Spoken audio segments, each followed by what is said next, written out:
Life happens everywhere. Like it never even happened, only happens here. The cleanup and restoration specialists at 1-800-SERVPRO and servpro.com.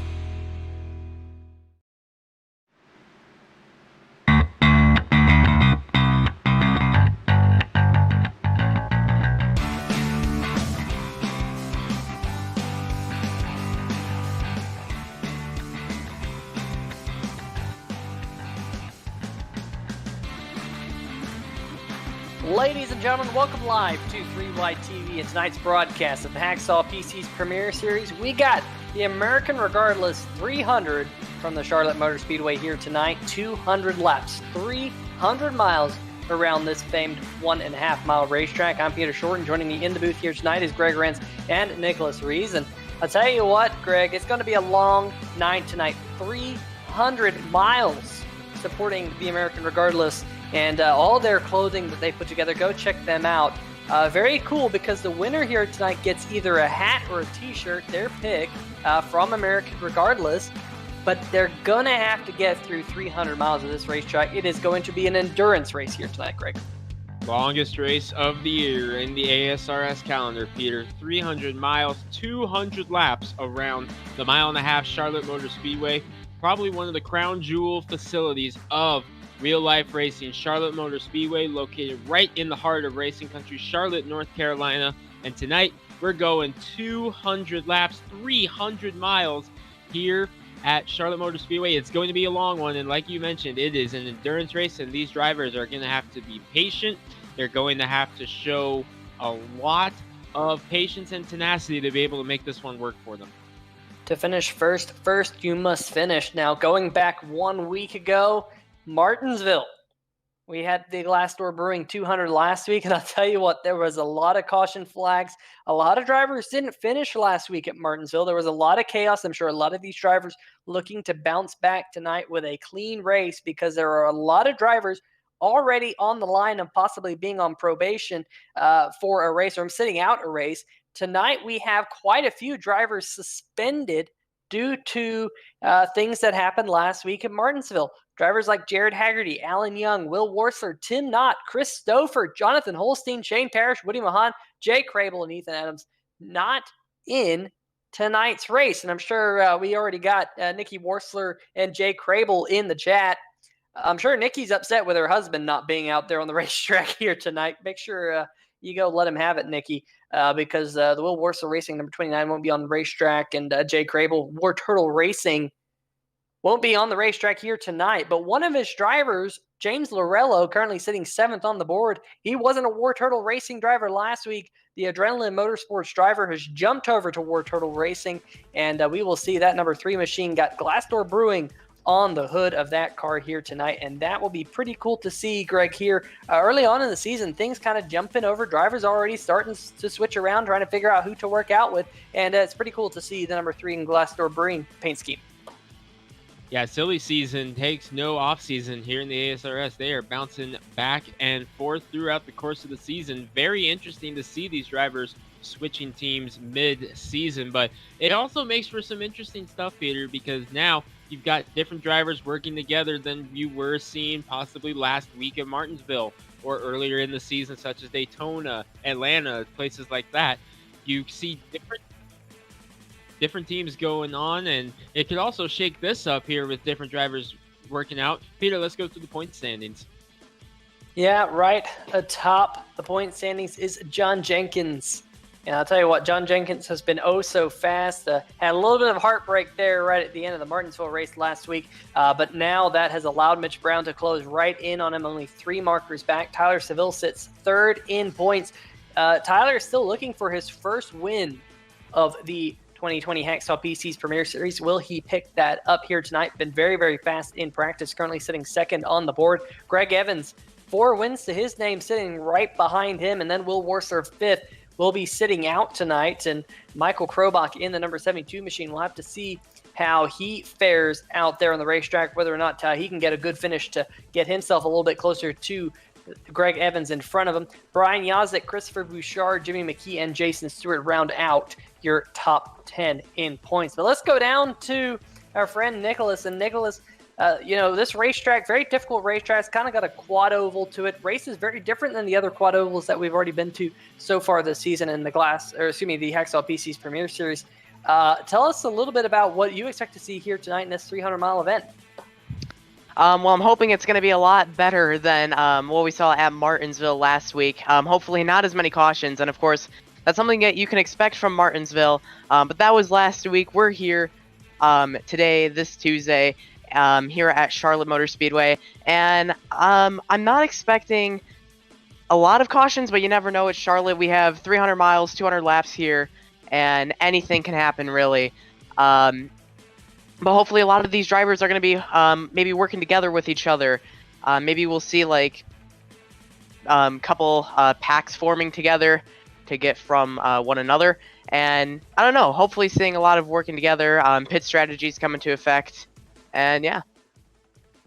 Absolutely. Of course, this is actually the second stop that the American Sim Racing Series has made here at Charlotte this year. We had the American Sim Racing Series All-Star Invitational a couple months back, and that was pretty cool to have some real-life NASCAR drivers race against some of these Hacksaw PC's Premier Series drivers on this racetrack. We saw a lot of green flag running, as you mentioned, Nicholas, that they were able to have green flag pit stops, and it was pretty cool to see different drivers come and go throughout that race, and hopefully we can see more of the same here tonight and not what we had back at Martinsville. I'm sure a lot of drivers want to get that out of their memory. We're already in the qualifying session. We're following the number 27 machine here around the racetrack. That's Pete Baskin's got DMLC Racing Channel on the hood of that Ford Mustang this week. Great looking paint scheme. Got a little bit of a American vibe to that because we are paying tribute to the to America this week. Of course, we've got American Regardless as the series sponsor. And I'll tell you what, the motto of American Regardless is really to be American regardless of whatever's going on in the world. And with a lot going on right now with COVID-19 and all that stuff, it is important to be an American right now and be strong and be prideful of that. And that is all what American Regardless is about. So great to see a lot of patriotic schemes here tonight. There you see the Patriot Media and Marketing number 86 machine going around the racetrack right now. That's driven by Todd Kirkwood. He was able to get into this race. Haven't seen all too much of Todd Kirkwood this week, or excuse me, this season, but he is in the field here this week, so pretty cool to see that. And Greg, we're already starting to see some qualifying times go on the leaderboard. Christopher Bouchard currently atop the board.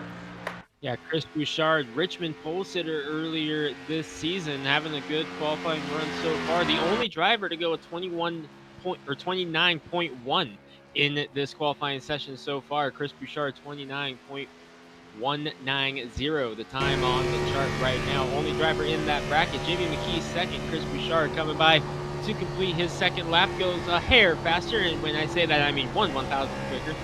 1:79 the time for Chris Bouchard. So we will see if he can hang on and get his second pole of the season here. He's setting the bar right now, 29.179, and he still is the only driver to go a 1 in this session so far. Jimmy McKee, Danny Rogers, James Lorello, and Todd Kirkwood, your current top 5. Yeah, Bouchard has proven himself a fast qualifier. He also got the pole back in the Step Tire 225 back at Texas Motor Speedway, so he's trying to get pole number 3 here tonight. Of course, Texas Motor Speedway, pretty similar, a quad oval there just north of Fort Worth, Texas. But here we are out at Charlotte. It is Charlotte, North Carolina. In fact, a little bit outside of Charlotte in Concord. And there was the number 11 machine. We saw him just a brief moment there. That was Tyler Seville trying to get the pole very, very fast in practice. And here is the Beef Jerky's Cheesecakes machine. Hopefully he doesn't drop the cheesecake this week. Of course, this is Adam Jersky in that machine right there. Great looking paint scheme. It's been on the hood of that car all season long, going off into turn number 1. And Brian Yazik, look at that, number 55 machine jumping atop the board here. Great run for Yazik. Haven't seen all too many great qualifying runs out of Yazik this year. I'm sure he's been a bit disappointed with that, but as of right now, sitting on the provisional pole with just about 6 minutes left, and that is a great run. Here is the number 83 machine, still out there on the racetrack. Greg Evans got that red, white, and blue on that car. Carolina Simworks on the hood. Gotta love that spec map that he has on that car. You can see the color chrome as he goes down the back stretch. Great looking mobile through turn number 3 and 4. He's currently second atop the board.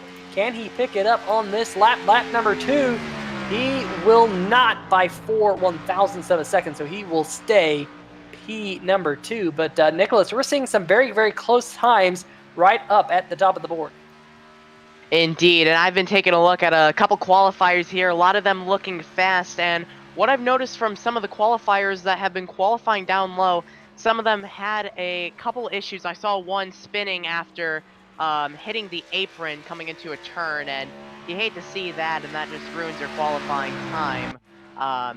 It's funny, just as you were saying that, Doug Mullins there in the number 18 machine looks like he had a little bit of trouble in turn number 3 and 4, had to whoa up and catch that car. He's got a pretty good lap, though, sitting in 5th. Indeed, yeah, that that happens here. You just don't want to hit the apron, especially coming onto the turn, or else, I mean, your car's going to spin, and hopefully you don't see that during the race, and it can ruin your race for the most part, Peter. Yeah, the apron here is pretty darn treacherous. There's that blue line that you see right there around the racetrack. There is an exceptional amount of paint here at this racetrack down there on that bottom groove, unlike other racetracks where you only have a thin, narrow white line. Well, here they triple that and make it 3 lines, and it can get pretty slippery because of that. And I'll tell you what, for all of you out there who have played or dealt with NASCAR Racing 2003 season, I do know that back in that game, paint grip was a thing. And so since iRacing is built upon NASCAR Racing 2003, I bet you it is here. So that is something these drivers will be mindful of. It will give the car a little bit of a different characteristic if they get down there on that paint. So that is something to be mindful of here tonight. Here we go on board with the number 14 machine of Brad Lee going off into turn number 3. Watch these speeds on this machine as he goes through 3 and 4 down to about 168 miles an hour or so. Now launches up onto the front stretch, gets quite fast, up to about 190 miles an hour there briefly. That speedometer down there going a little bit haywire, but nonetheless, we will get that sorted out, and the number 14 machine will pull off the racetrack. About 3 minutes left before we go battling for 300 miles. It will transition into the darkness, and Greg, that is something these drivers will have to deal with as well here tonight, is just a track transitioning from this daylight into darkness.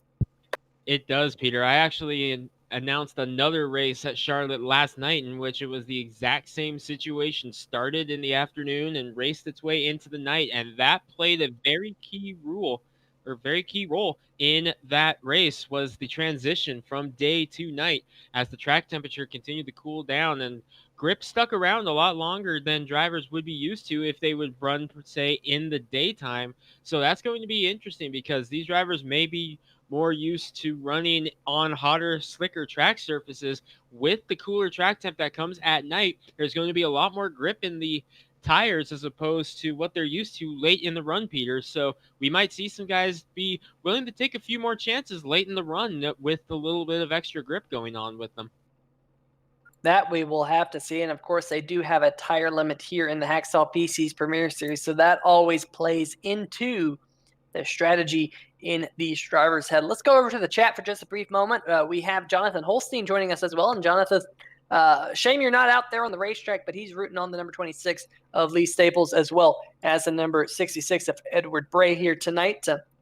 Nikki Worser saying, Will Worser saying that Nikki's not happy with him. Of course, he's not in tonight's race. Worser, though, still rooting on Richard Fletcher, Tyler Seville, and Doug Mullins in the number 18 machine, and saying, go Porcupines Slice Pizza Bar cars. So pretty cool to see that. Jay Crable also pointing out that we have new graphics here tonight on 3Y TV. Mr. Carlos Acosta has been working on these graphics for quite some time now. We're hoping to bring you some new features and add some extra elements into our 3Y TV broadcast. So hopefully you can give the video a thumbs up to let us know that you are enjoying the new graphics package, and we will be open to suggestions. So if you want to see something here on 3Y TV, let us know, because we're not really here to support ourselves. We're here to support you as the fans and the drivers out there on the racetrack so they can show off their sponsors and you guys can have a good show and enjoy each and every lap here on 3Y TV. Momentum Sim Racing rooting on the Momentum drivers, of course, John Jenkins, Travis McDaniels, and more. And I'm sure we will see them on the racetrack up near the front at some point here tonight. Very, very fast. That Momentum team carries in a lot of momentum into tonight's race. But I'll tell you what, guys, about 25 seconds left here in the qualifying session. Greg, any standouts for you in qualifying so far? I'm very impressed with Brian Yazik going out and setting the bar here in qualifying. And like you mentioned earlier, we have not seen a lot of qualifying speed out of the 55. Remember, Yazik actually missed the race at, I believe it was Talladega a couple of weeks ago for his internet had issues, so he did not make the start in that. Was able to get a pretty good bounce back last week at Martinsville, but that is definitely something that he was going to want to build on, is getting the pole here tonight at Charlotte. So I'm going to be keeping my eye on that 55 car rolling off P1. Absolutely, and you see these drivers are already down there on the grid as the checkered flag has been thrown on the qualifying session, and really good run for the number 55 of Yazik.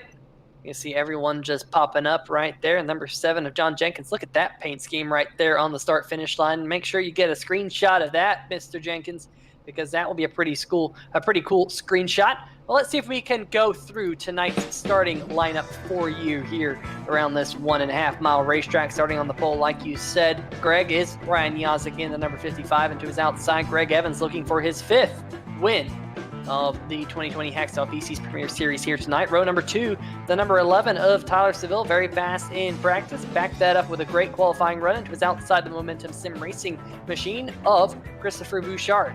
On row number 3, the number 18, Doug Mullins, one of the other Will Worcester Racing machines, and to his outside, Grant Brown in the number 52, who had a fantastic run last week at Martinsville Speedway, hoping to back that up with another good run here tonight. Row number 4, the number 8 of Jimmy McKee will start on the inside, and the 28 of Troy Haight will start alongside him in the number 28 machine.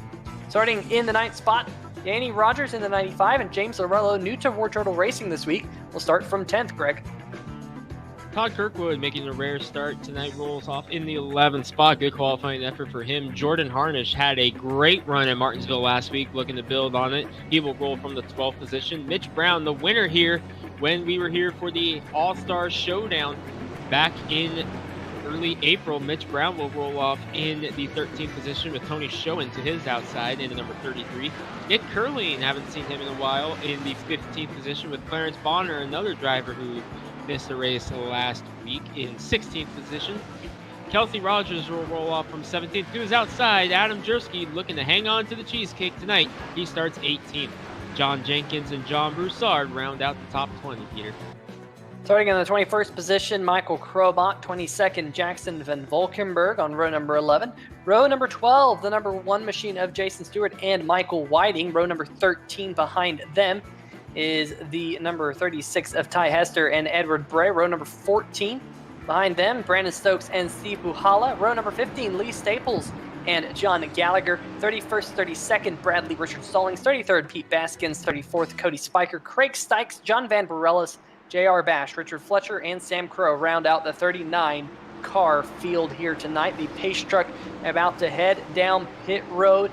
Put the race in the hands of Brian Yazik. Green flag in the flagman's hand. They're coming down at 55 miles an hour, just waiting for Brian Yazik to hit the loud pedal, and finally gets on that loud pedal. A little bit late, brings him down slow, but they're going to be side by side for the race lead. Greg Evans, and there's a wreck back behind, and that's John Van Bareilles, I do believe, in the number 78 machine in the grass on the front stretch. We stay green flag. Craig Stykes in the 57, also involved in the Slice Porcupines machine. We're stacked up a little bit towards the back, but up at the front, we're still side by side. We see what happens on the replay. Just a big checkup right behind Cody Spiker, and the 78 there of John Van Bareilles getting turned around, but back up at the front. We've been green for a lap here, and we're still side by side for the race lead. And Greg, this is what you love to see. That was the best restart or initial start, whatever you want to call it. The outside lane on Greg Evans. What he did, that was the best effort on the outside lane I've seen all season out of these guys. And he is going to clear Yazik going into turn 3 here on lap number 2. So Greg Evans stuck with him on the outside and made it work.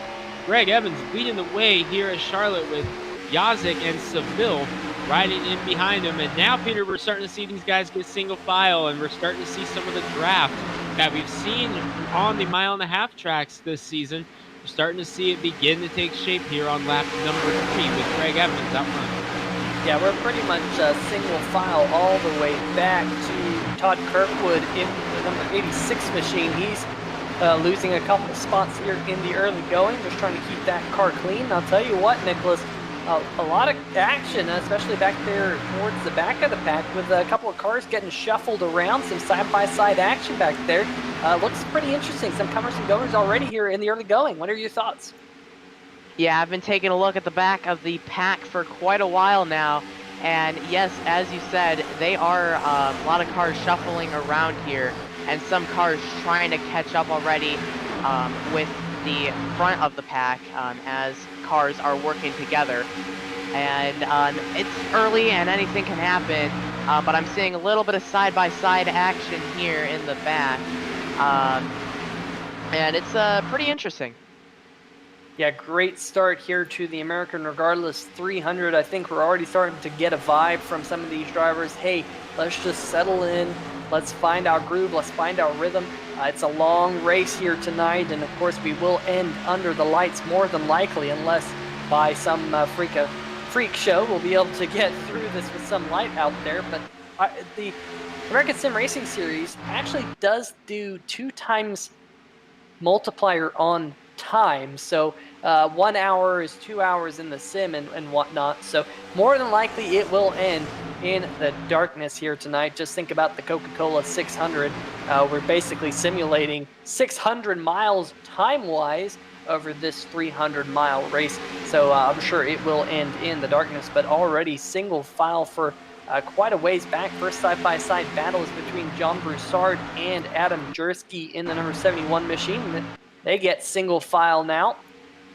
So far, Greg, pretty single file. Most of the cars on the inside groove. The only pass I've seen around the outside was the pass for the race lead, and Greg Evans in that number 83 machine when he just sailed it off into turn number 3 and 4. Yeah, these drivers know this is a long race, so they're trying to keep those tires as in good shape as they can. Because of the tire limit, Peter, they have to make this work. This is 200 laps on a mile-and-a-half track, 300 miles the distance tonight. So these drivers know it is way too early to be pushing it. We got caution on the track. Car number 53. My goodness, that's... Go ahead. And I saw that happening. I was actually watching the 53 of John Broussard, and I saw it happen right all at the exact moment. I believe I saw a car. He was going on the outside of the number 33, and I don't know if the 33 didn't know if he was clear, but it looks like the 33 may have come up. We're gonna take a look at this, and I think the 33 came up. Yep.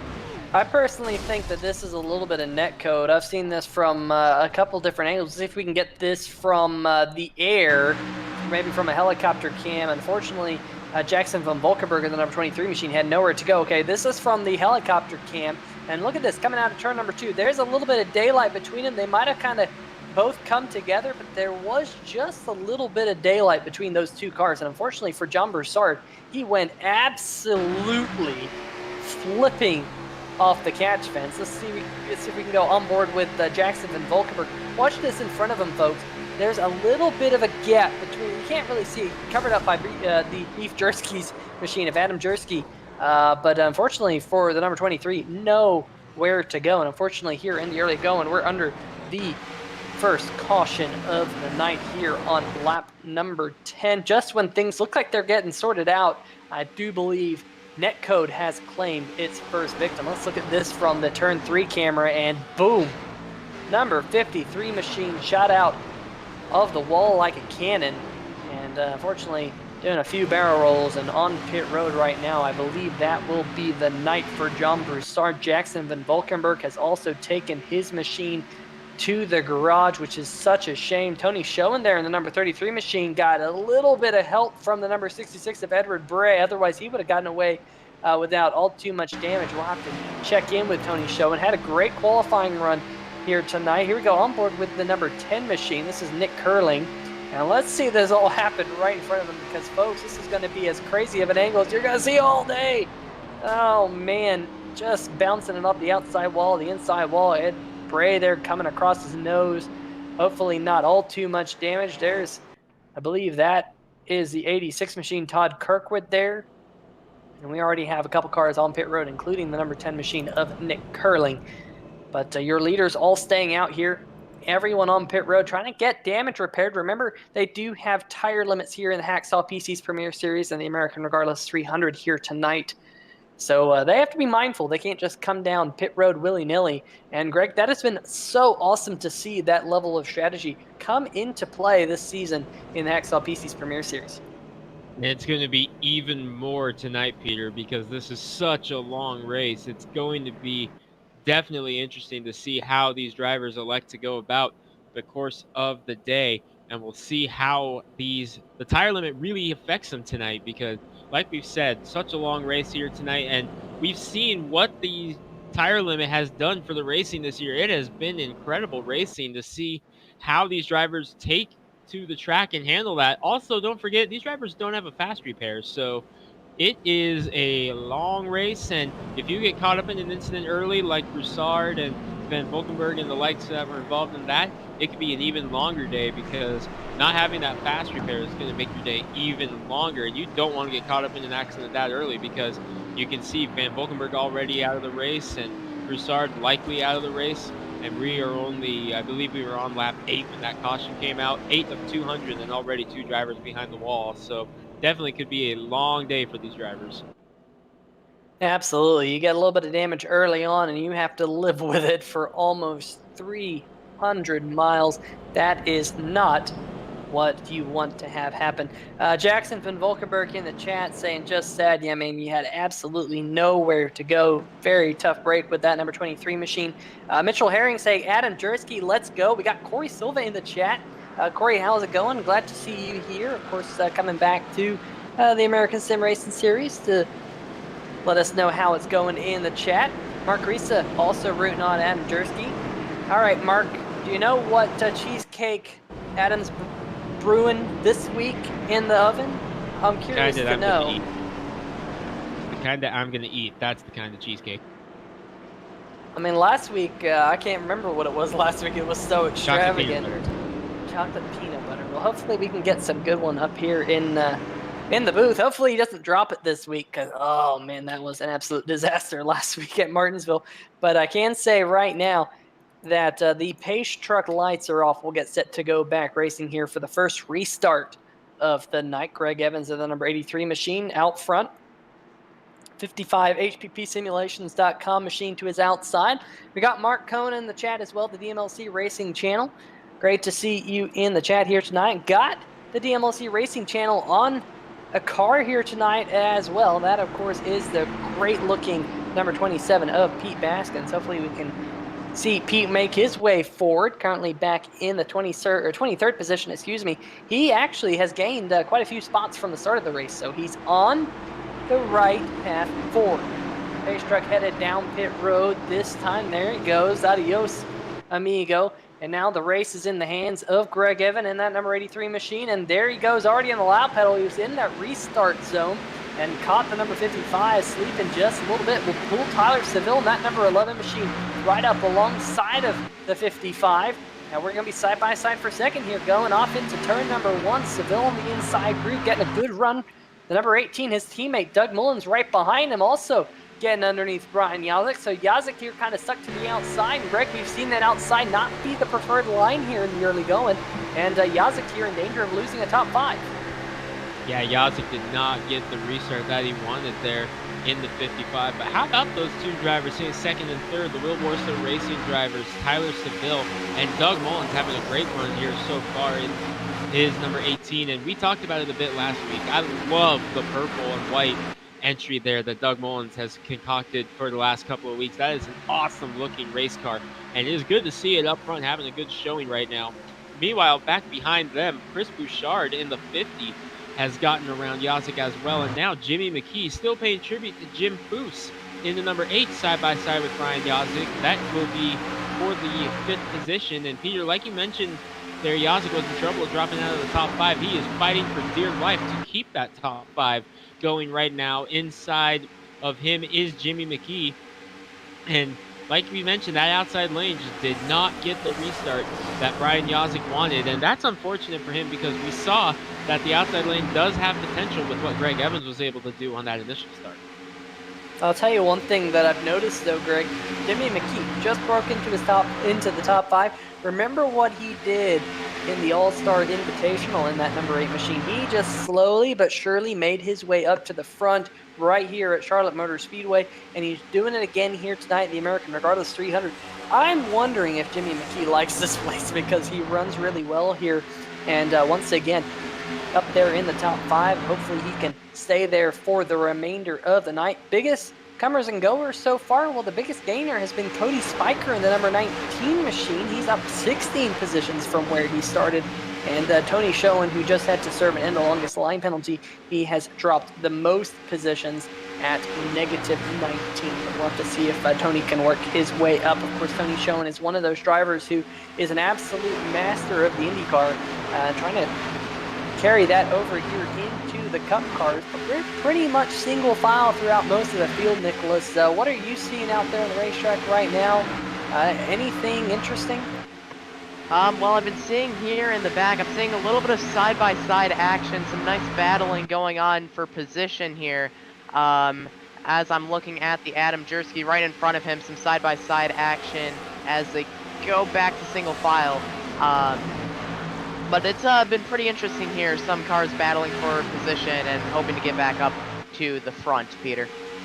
And let's see if we can keep an eye on this battle, because that's Danny Rogers to the inside of Mitch Brown, and Mitch Brown, one of the winners, or the winner of the ASRS All-Star Invitational just over a month ago here at Charlotte Motor Speedway. He's currently just around the 10th position. In fact, just lost that 10th position to Danny Rogers, and now under fire from the number 32 of Jordan Harnish. And what a great run Jordan Harnish was having last week in that number 32 machine, the Patriot Media and Marketing Services car here tonight. Of course, very difficult to distinguish those team cars from one another here tonight. Those Dirty Bird Sim Racing folks all sporting pretty similar colors on their car here for this patriotic event. So, be hard to distinguish them, but we'll have to keep an eye on both Mitch Brown and Jordan Harnish before this is all out, because I'm sure Mitch will be knocking on the door, especially if we can get some long green flag runs, because that is really where he shined in the All-Star Invitational green. Yeah, Mitch Brown really made it work in that All-Star Showdown, Peter, and I was expecting him to be up front a little bit quicker than this. I was expecting him to already be making his charge up for the front. Still sitting in the 11th position. He's up 2 spots from where he started. He started in 13th, and he's really just kind of riding out right now. And Mitch Brown might be playing the waiting game here. This is such a long race, like we mentioned time and time again. 200 laps in distance. Only on lap 21, coming to start lap 22 right now. And Mitch Brown sitting in the 11th spot. Got his teammate right behind him, and Jordan Harnish, who, again, we talked about it, a great run at Martinsville last week. So I'm wondering if the Dirty Bird cars are kind of just hanging out right now and just letting the race come to them, and no need to really push it this early. Just kind of hang back, log some laps, get some momentum going your way, and then maybe once the second half of the race starts, we start getting the Dirty Bird cars up towards the front. But one of those drivers, he has moved up quite a bit. It's the guy sitting in 9th position, the number 99 of Clarence Bonner. He's got the Dirty Bird scheme on, and he has gone up 7 positions from the start of the race. Started 16th, currently up in the 9th position. I believe he's one of the higher ranked or moving cars of the day, as we have a battle beginning to brew for the 3rd position. Doug Mullins, Chris Bouchard, Jimmy McKee, and Brian Yazik throw a blanket over them in turn 4. Yeah, you mentioned momentum. Well, that momentum sim racing driver of Christopher Bouchard was looking underneath the number 18 of Mullins, but look at this.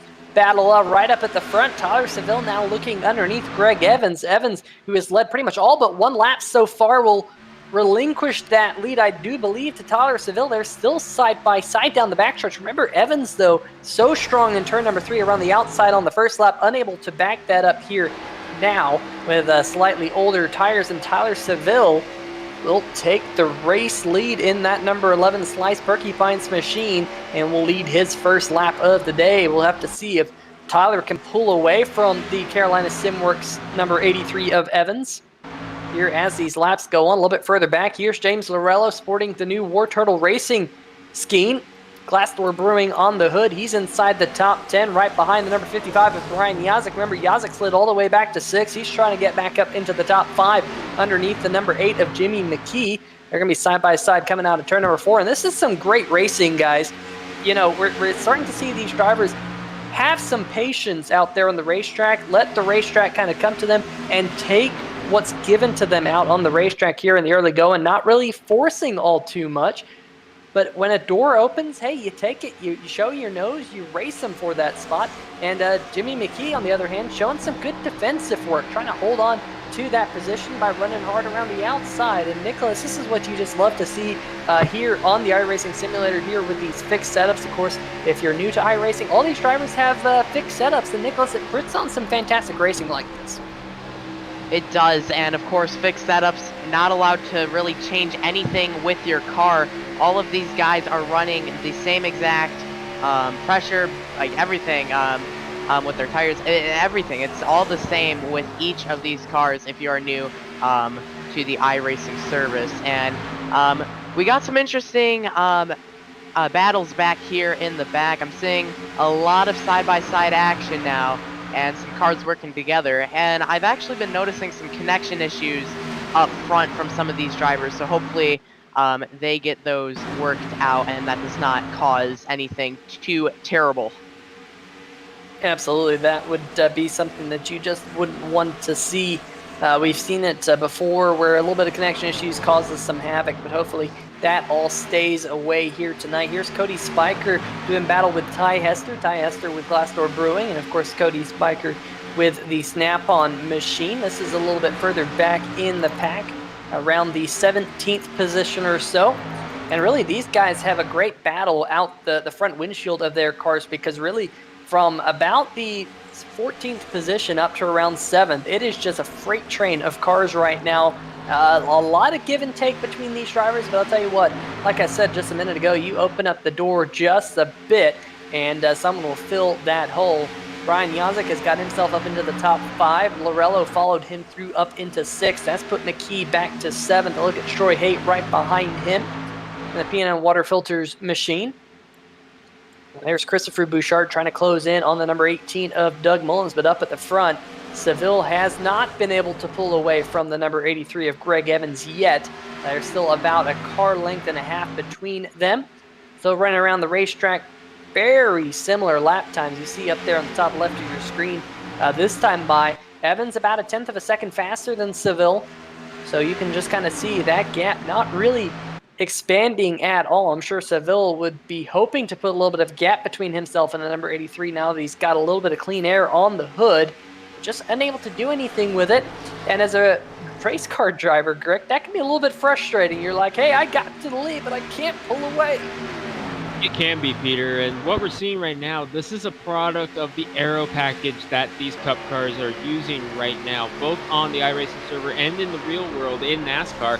The aero package that these drivers use so aero sensitive that the driver in behind can use the draft to really hang with the driver in front of him. But in the flip side of that, the driver in front has the clean air, which puts the dirty air on the hood of the car behind him. In this case, it's Greg Evans. So yes, we're seeing him able to hang with Tyler Seville, but that dirty air is causing such a disruption that he's not able to make a move on Tyler Seville, and he has to try to time it correctly. As you see there, he gained ground going through the quad oval, but going into turn number 1, lost all that ground right back. Meanwhile, back in the 3rd position, a battle has begun to break out as Chris Bouchard was through the door of Doug Mullins, saw that behind him, It backs out for now, and now you're starting to see it more. The clean air on Doug Mullins was able to help him fend off the 50 of Bouchard. He had to fall back into that dirty air and have to set it up again. And now we'll see. You see him peaking low there. He's trying to get the clean air on the nose of the number 50 Ford Mustang. Can't get a run that time. Pulls right up on the back bumper. And this is a product, again, of that aero package. The sensitivity with the aerodynamics of this one is playing a hindering. And here we go. Oh, battle breaking out. Not just there. We got battle for the lead beginning to break out. Greg Evans saying, no, thank you. It's my turn, sir. I'm going to take the lead right back. He found his move and made it work. Greg Evans back to the lead for the second time today. Yeah, now Greg Evans can use that clean air on the hood of that race car to see if he can pull away from Tyler Seville. Regardless, those front two have pulled away from the third place car, Doug Mullins, and Doug Mullins has a lot of race cars in his rear view mirror. The battle for third stretches all the way back to the number 99 of Clarence Bonner in the 11th position. And in fact, Bonner's trying to go underneath the 8 of Jimmy McKee to take the 10th spot here through turn number 3 and 4. Looks like he will clear the 8 coming out of the corner. And here comes Lorello. Lorello now looking underneath Christopher Bouchard. This is some great racing as we have 35 laps in the rear view mirror here. And remember, all these drivers up at the front, they're on the same tires that they started with. So these tires will continue to transition. They will continue to slow down, lose grip as this run goes on, which will cause these cars to get a little bit slippery and put on a show here for the fans. Look at Brian Yazik up there in the 55 machine. He's trying to use the outside groove.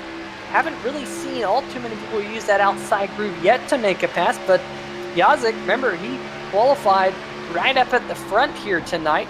Trying to say, all right, guys, I was the fastest in qualifying.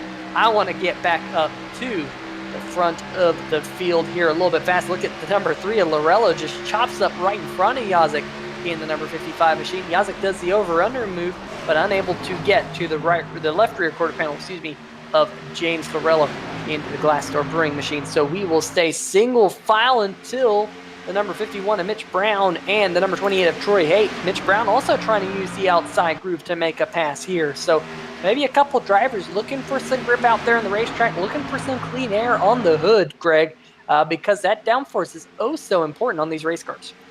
And Mitch Brown, we talked about him a little bit ago. He is beginning to make his moves here and there, up and now into the 8th position. When we last checked in with him, he was in 11th, has since climbed into the top 10. And like you mentioned, making the outside lane work for him. It does work here, but you have to be able to time it correctly as he follows Danny Rogers for now on the inside. And he kind of lets that battle go to work there. Danny Rogers inside, Brian Yazik outside in front of them. James Lorello in front of that, able to get around Chris Bouchard. So some good battling going on here. We're really seeing how much the draft affects these drivers here in this pack here, starting with James Lorello on back, as looks like the driver up in front of them, Doug Mullins, is able to pull away a little bit. But we're seeing right here a great example of the draft and what can happen in various positions in the draft here, Peter. Yeah, I'm just excited to see that kind of two grooves are forming in this battle. You see Clarence Bonner trying to use that high side. Oh, almost contact there. Look at the number 51. I think that was Mitch Brown. One of the Patriot Media Marketing Solutions machine got a little bit squirrely coming off turn number 2. Let's see if we can go back and see this on the replay, because he was all sorts of sideways. Not sure if there was contact, but he definitely got up close and personal with Chris Bouchard in the 50. Not sure if that was contact. Oh, there was definitely contact. I was getting ready to say if that was either contact or a side draft gone wrong, but replay right there tells the story. Definitely some contact between Mitch Brown and Chris Bouchard there. That's the battle for 6th on the speed chart right now, or the position chart. And this is a great battle. It continues to rage on, a single file all the way back to the number 28 of Troy Haight.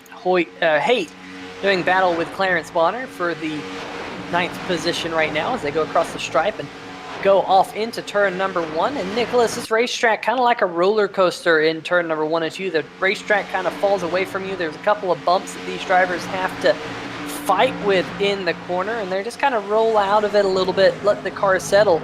And we got a battle here for the 3rd position.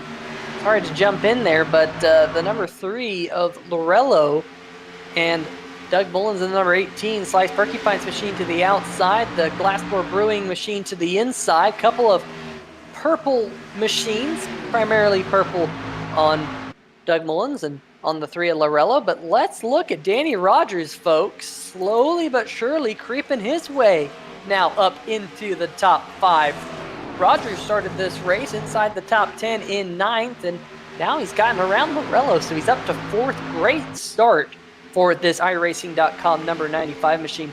And Nicholas, what are you seeing throughout the field right now?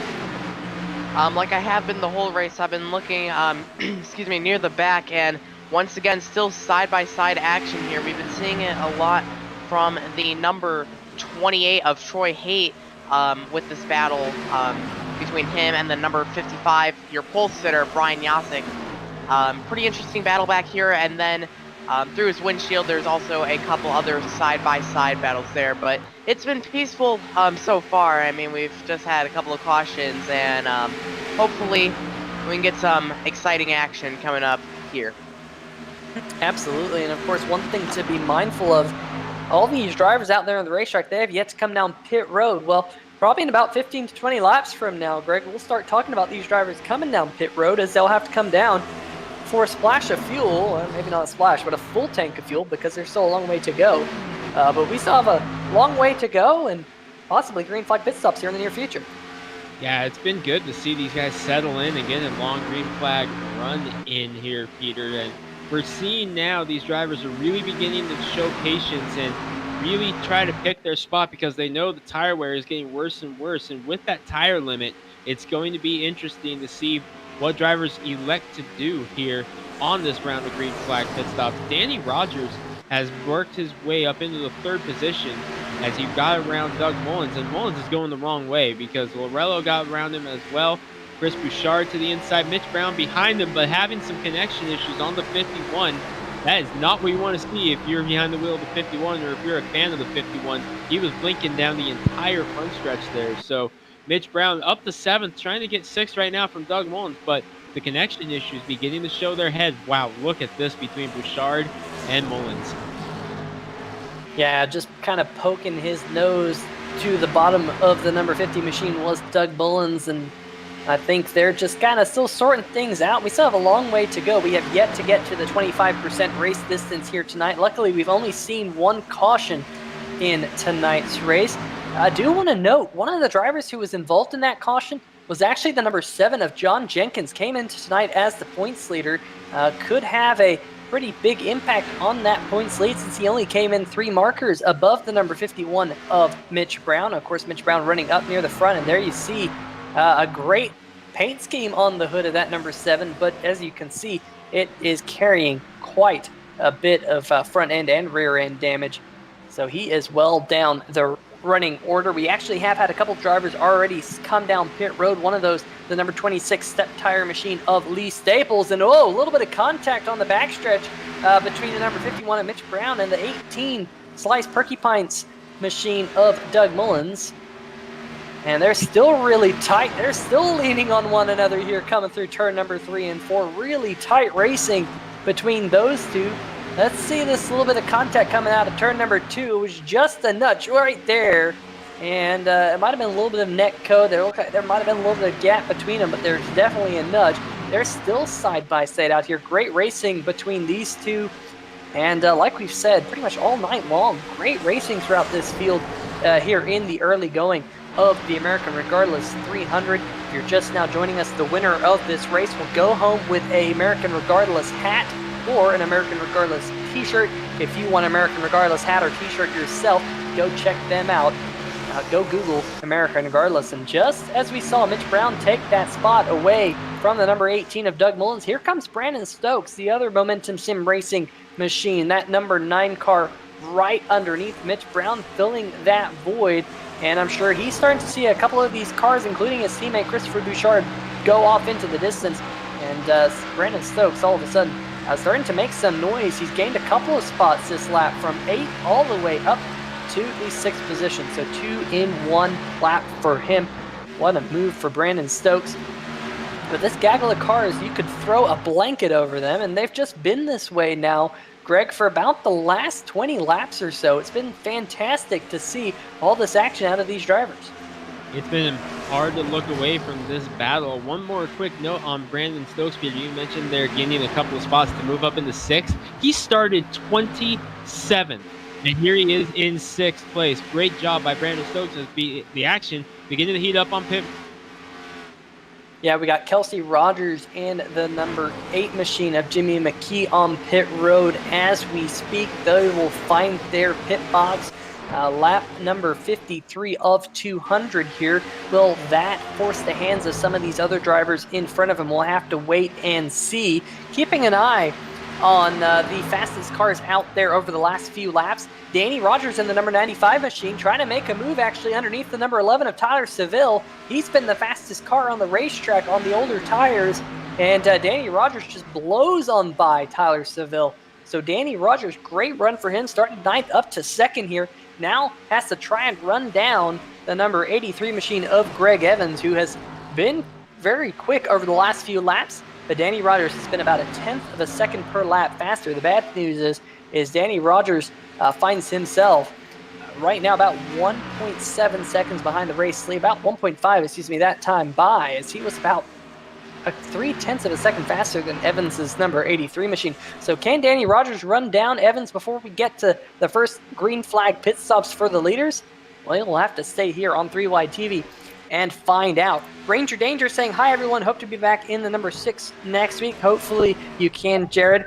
Oh, the 99 machine, that is Clarence Bonner going for a spin down in the grass. No caution though. What happened here, guys? Greg, they were racing really hard. Troy Haight there, the 18 of Mullins. What happened? Ooh, it looks like the draft just went wrong for the 99 of Bonner. As you saw him kind of bobble there, hit the wall a couple of times before shooting down to the infield. And boy, Troy Haight was lucky there because that was a close call. We'll see it here from the chopper. This is from the chopper cam. Let's take a look as here you see Mullins go up for the draft, and right there you see him get a little bit bobbly. And wow, Troy Haight has to be thanking his lucky stars. As well, the car behind him, I believe that was Jordan Harnish, at the 99 of Bonner just split right between them.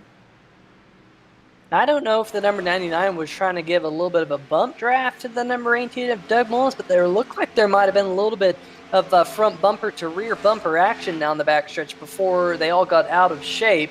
So we'll have to see if that is going to be something these drivers have to be mindful of tonight. Ed Bray coming down pit road in the number 66 machine, and really got some great news this week. Edward Bray's sponsor on the hood, the Boswell's Country Roads Harley Davidson, they're actually going to be sponsoring the American Sim Racing Series Throwback Series that's coming up here in just a couple of weeks when we get the 1987 Cup cars, the Ford and the Chevrolet, the old Monte Carlo and the old Thunderbird. That's going to be super cool to see here on iRacing. All of these drivers are looking forward to it. So great to see Boswell's Country Road Harley Davidson jumping on that one. And really pretty cool to see. We can't wait to broadcast it here on 3Wide TV. Should be a lot of fun. I was thinking about driving in that series. I know Carlos Costa was as well, but we got the call to be in the booth, and we're very much looking forward to it. I'm sure all these drivers also looking forward to those 87 Cup cars, kind of a throwback to the Aero Wars. There's Brian Yazik. Speaking of Aero Wars, he was on the pole with a beautiful, clean number 55 machine. He's keeping that car nice and clean here. Currently running in the 8th position, right behind Christopher Bouchard. I think what we have seen... Oh, we got Tony Schoen on pit row. Remember, he was involved in the only caution we've had so far. Got a little bit of rear end damage. Going to get 4 fresh tires on that car. But I think what we're beginning to see, guys, is definitely that tire transition. You're starting to see those drivers who are out there and able to save their stuff a little bit, and also those drivers who used up their stuff a little bit early. I mean, we mentioned Jimmy McKee in the number 8 machine. He came down pit road. He was one of the early adopters on pit road because I think he was just done with those Goodyear tires, Greg. Yeah, we're starting to see that become more and more of a theme. But one guy who has not used up all his stuff is the guy in second, Danny Rogers. He is 0.3 of a second faster than our race leader, Greg Evans. Guys, Danny Rogers, he has caught the back bumper of Greg Evans. And here they come to the strike now, beginning lap number 63, or actually 62, excuse me. And he has narrowed it down to just 0.2 of a second. So while some of these drivers were using up a little bit of their tires too much, and we were starting to see them really begin to slide around. Sorry to interrupt, but there was contact between Christopher Bouchard and Brian Yazik, and the number 50 machine had to make a massive save in turn number 1 and 2. Let's go back and see this one on the 3-wide TV replay. Yazik in the 55 was underneath in the HPPsimulations.com machine, and they had Tony Schoen, who's on fresher tires, right behind him, and there was just a little nudge there. And Bouchard, fantastic save. And we have a battle for the race lead. How about this, folks?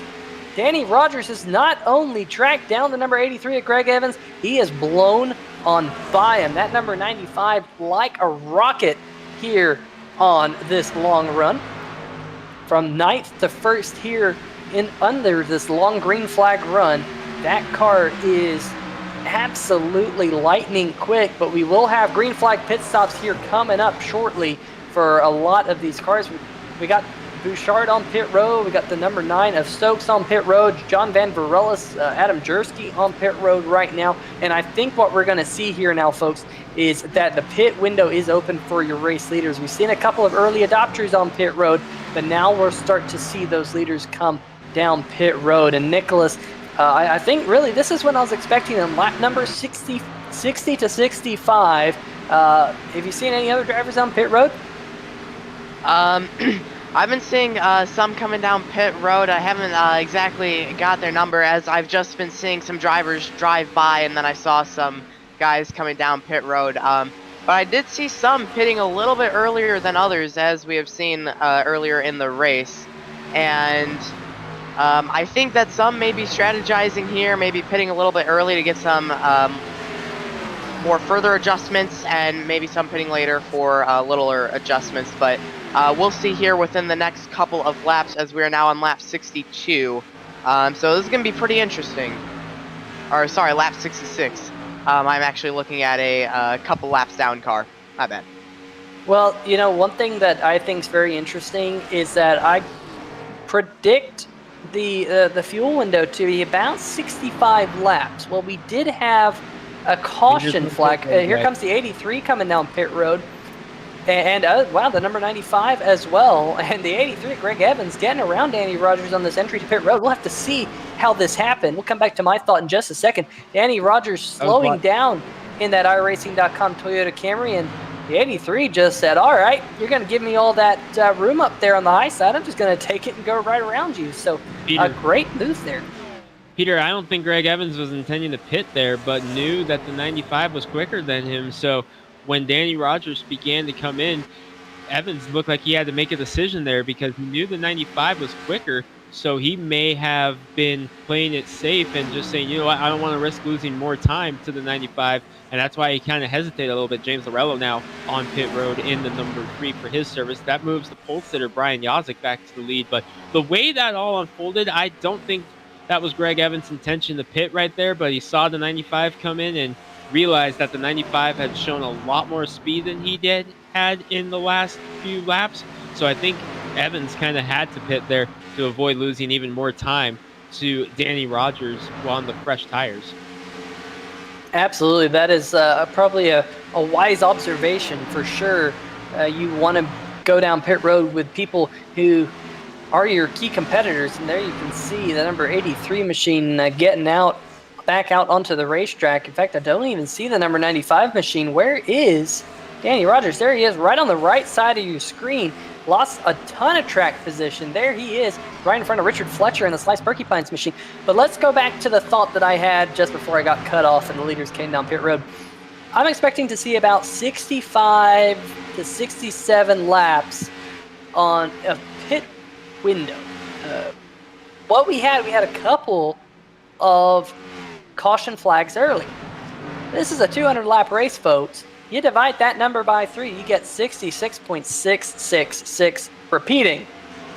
So what that means is if you can go 67 laps 3 times, you can make it on only 2 stops versus other drivers who might have to come down pit road 3 times. So that could be very, very important to see whether or not these drivers can make it on 2 or 3 stops, Greg. I mean, you know, coming down pit road takes a long time. Certainly does, Peter. Last few cars begin their green flag pit stops. Pole sitter Brian Yazik just completed his service. He's coming back out. Tyler Seville behind him.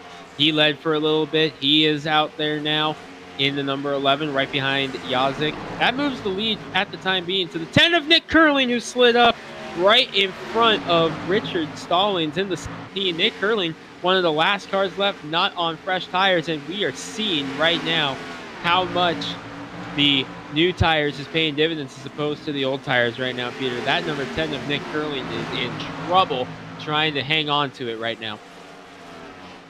I'll tell you what, when you're on old tires, that is going to be like that. You're going to be a moving chicane out there on the racetrack. And, you know, sometimes you just have to be. You have to be a moving chicane. You have your own strategy. And when you have your own strategy, you stick to it. This man right here, John Jenkins, I think he's got his own strategy. He's still running around there on the racetrack. Got a little bit of a battered number 7 machine. Got the number 99 Clarence Bonner right on his tail now. He has yet to come down pit road after coming down around lap number 10 when we had the one and only caution flag that we have had here tonight. Here's J.R. Bash in the number 4 machine headed down pit road as well.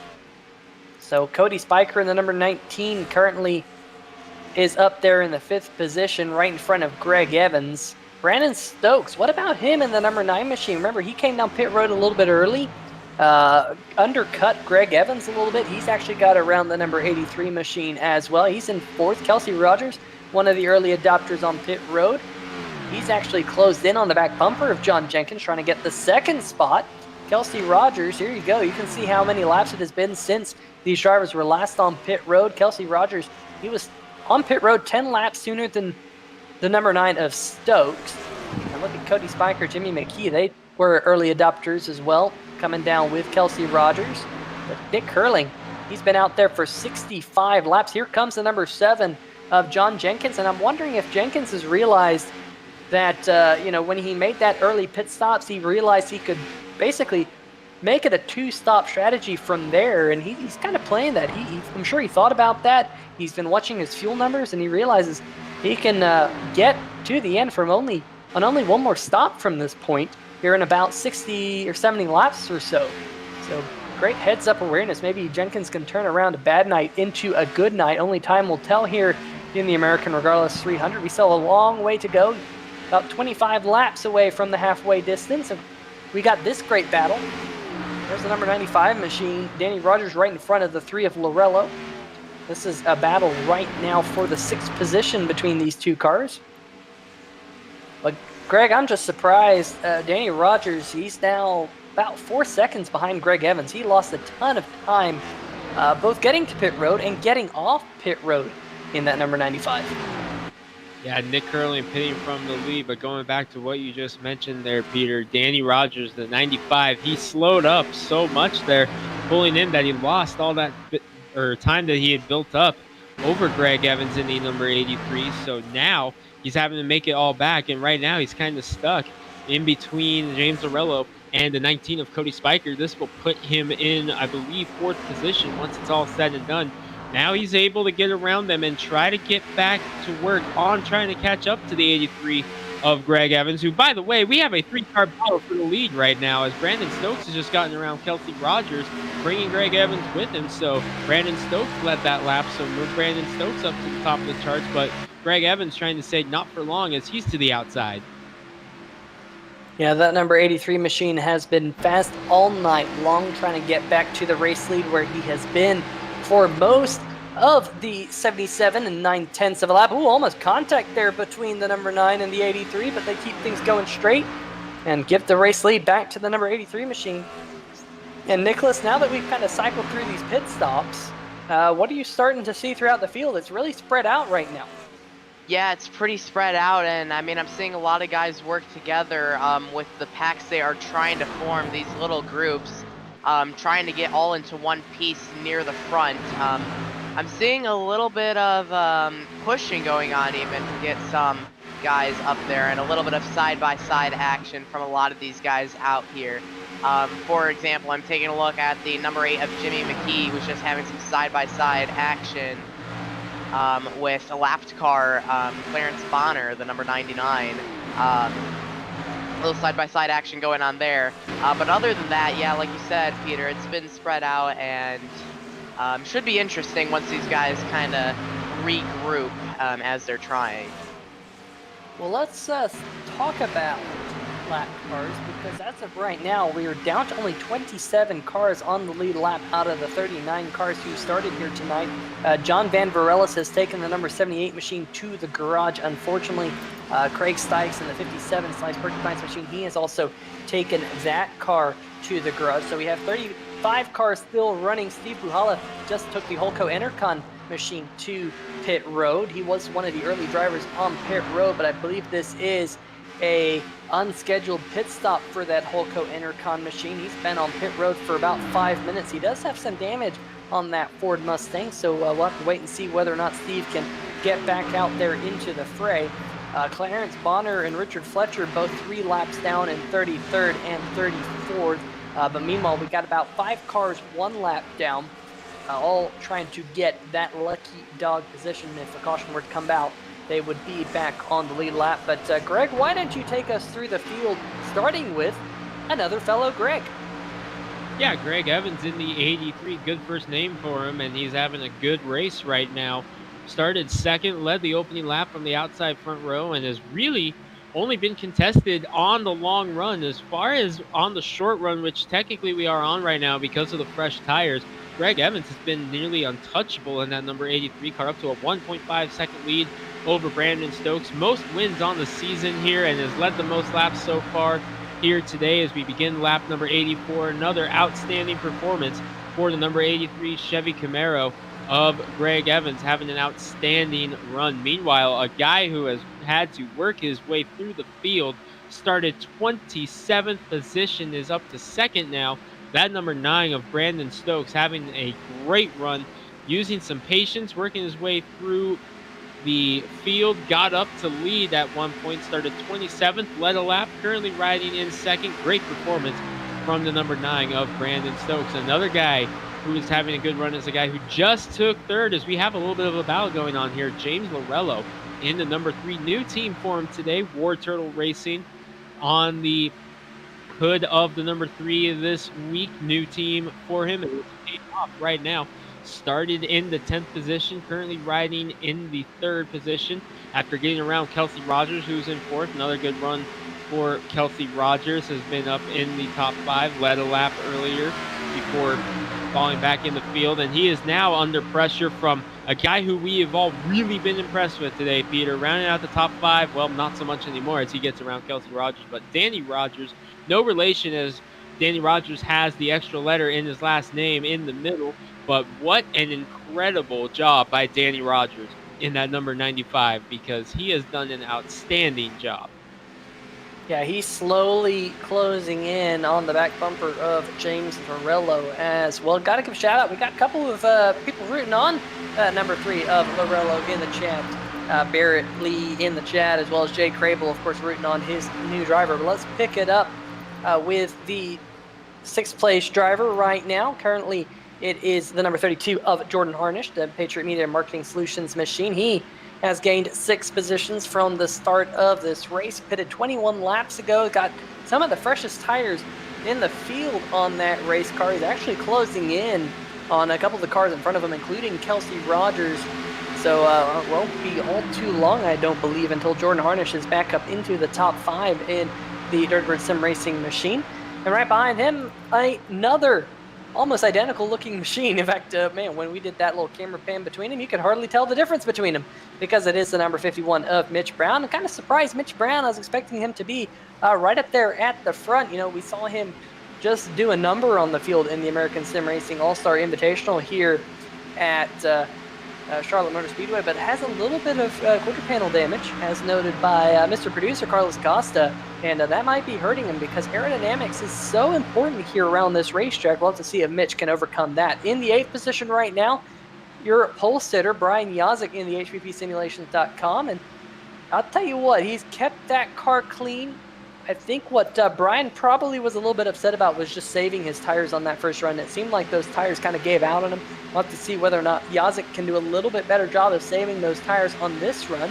The good news is is he actually went a little bit longer on fuel than most of the cars around him, so that could pay dividends, especially if we go green here to the end of this race as we close in on the halfway distance. Behind him, Christopher Bouchard. Remember, he had that huge slide through turn number 1 and 2, a little bit of left rear damage on that number 50 Momentum Sim Racing driver. Has been up near the front for most of this race, but with that left rear damage, it's going to be interesting to see whether or not he can stay up there or whether or not he will succumb to that damage as this race continues on and the sun continues to set. Behind him, the number 52 of Grant Brown had a great run last week at Martinsville Speedway, trying to back that up with another solid top 10 finish here tonight. I'll tell you what, been pretty solid night, qualified in the 6th position and just kept his nose clean. Had a good solid race so far here in the early go. And I'll tell you what, Nicholas, why didn't you pick it up with the number 11 machine of Tyler Seville? Because he was battling for the race lead earlier, but now he's all the way back to 11. Yep, number 11 in 11th, Tyler Seville here, who was, as you said, battling for the race lead. Kind of looking like he's on his own, and we do have a caution out here. And as I was saying, Tyler Seville just on his own, didn't really have anyone to get help from, but he will get regrouped. And as you can see, a car just smoking right there, stopped under the apron. Yeah, that is the number 99 to Clarence Bonner. We'd highlighted that he was multiple laps down. And I think, folks, this will just be a grenading engine. We'll have to see him going through turn number 1 and 2 all by himself, and then just all of a sudden, it seemed like it locked up or something. Might have had a wheel issue, brake issue, something, but something disconnected, and Clarence Bonner laid over there on the left-hand side of the racetrack. We'll have to see if he can get it re-cranked, re-fired, because he's still just sitting down there on the inside of the racetrack, finally taking a tow back to pit road. But that one is going to be a tough break for the number 99 machine there, Craig. That's a tough break for the 99 of Bonner. He had such a strong run going at the start of this race, Peter, but the accident earlier there with Doug Mullins and others back there really seemed to end any chance he had of really trying to keep it clean the rest of the way, and you saw it right there. It eventually came down. But guys, pit road is about to be a very busy place because it looks like everybody is on their way in. The big question is, are they going to elect to take a set of tires, or are they just going to come down and take fuel? They will be able to make it on just one more stop from here, but will they save those Goodyear tires? Greg Evans, no, he's not going to save a set of tires. He's going to put tires on. You can see the right side's up right there. Left side's going up now. And remember, here in the Hacksaw PC's Premier Series, if you take 2 tires, that counts as a full set of tires. So you can't just save tires by only electing to take 2. So it's 4-0 for most of these drivers. And you can see a lot of the drivers down and away trying to get back out there onto the racetrack. Just how many cars were on pit road? Well, quite a few. One driver, the number 1 machine of Jason Stewart, has elected to stay out for now. So that's going to be interesting to see if Jason Stewart's just staying out there to lead a lap, or whether or not he'll come down pit road, because we are nearing the halfway distance in tonight's American Regardless 300. I do want to note that the best lap so far turned by Greg Evans has been a 29.296. His last 5 lap average was 1.5 seconds slower than that. So if we don't see that number 1 machine on pit road, he's going to be about 1.5 seconds slower than the field behind him, and that is going to be quite a speed differential. But we're going to step away for just a moment here on 3YT, and we'll be right back after a word from our commercials.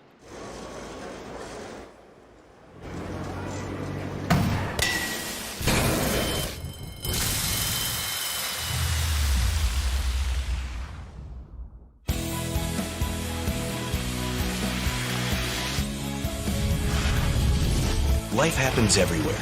Like it never even happened, only happens here. The cleanup and restoration specialists at 1-800-SERVPRO and ServPro.com.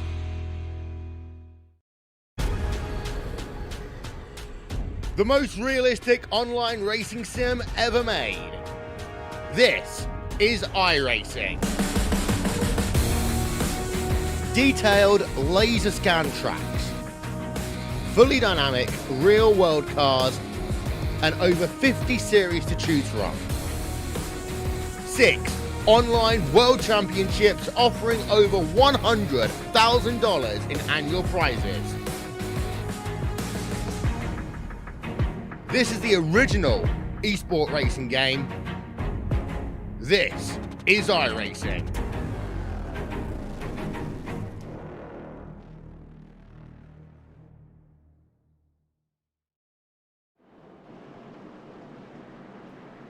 Welcome back to Charlotte, everybody. Just a little bit before halfway here at Charlotte Motor Speedway, 300 laps, and a little bit of an interesting move here, Nicholas, on the part of Jason Stewart to stay out there on old tires and some damage to the left rear of the #1 Toyota Camry and one of the Dirty Bird cars in position to lead right now. But we're getting set to go green. But Nicholas, this is about to get pretty interesting here on this restart.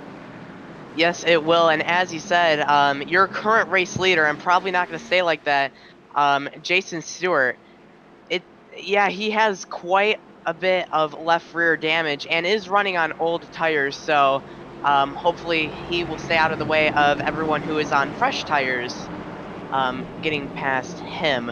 So it's going to be interesting.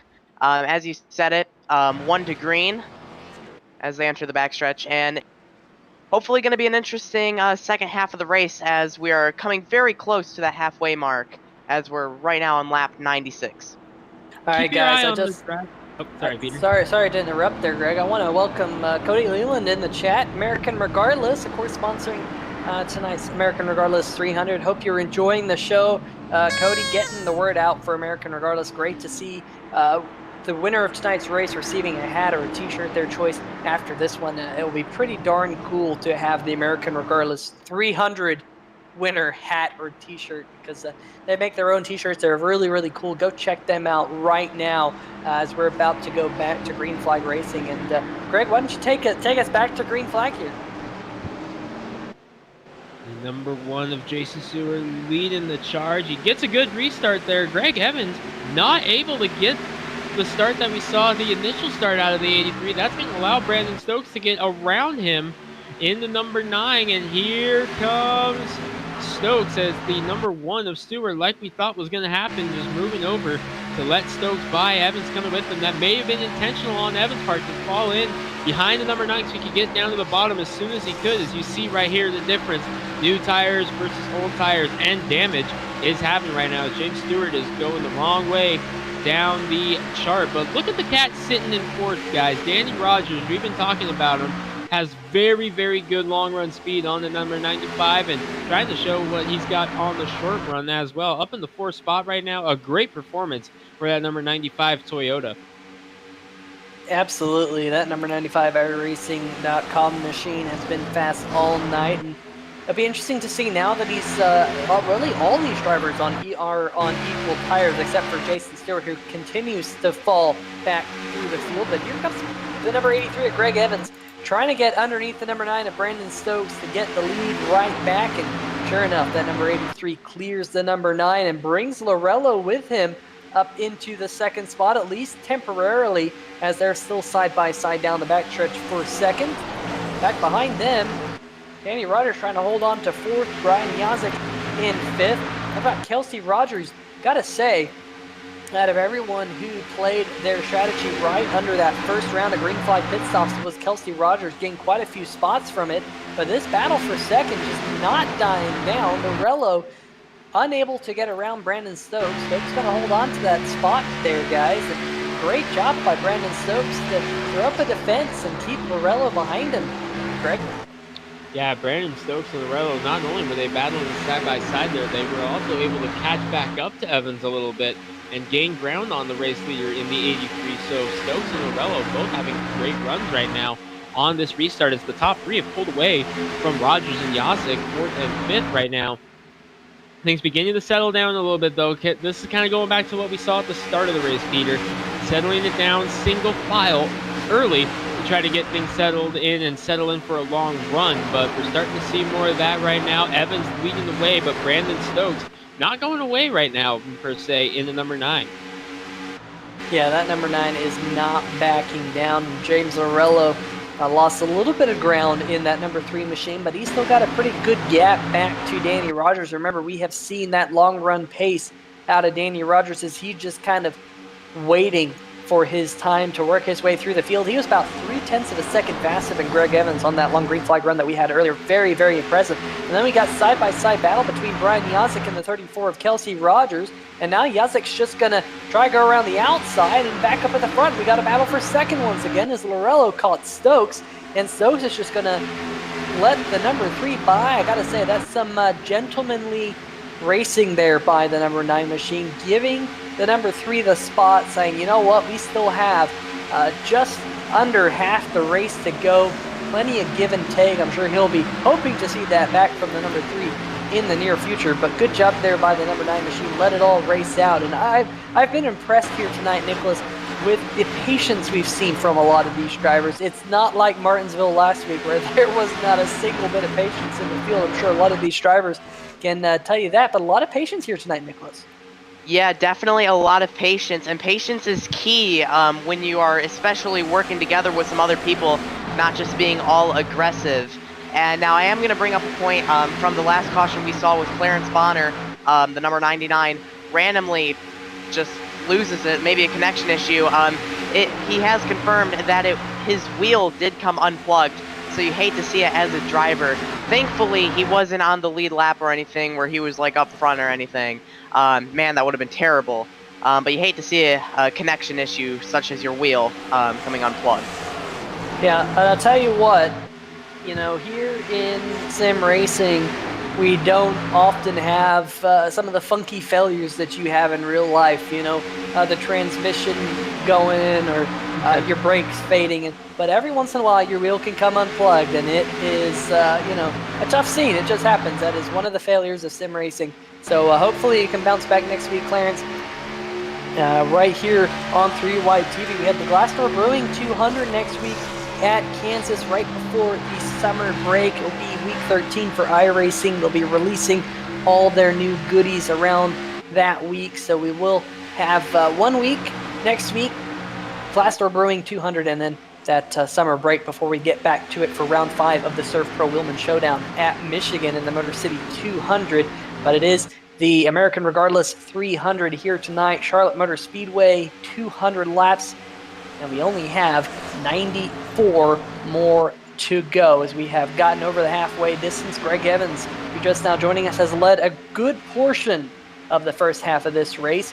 He was tracked down, though, by that man right there in the number 95, just being hounded by the number 34 of Kelsey Rogers. But Danny Rogers in that number 95 machine, no relation. As Greg mentioned earlier, he's got an extra letter in his last name, does Danny Rogers, but so fast on that long run.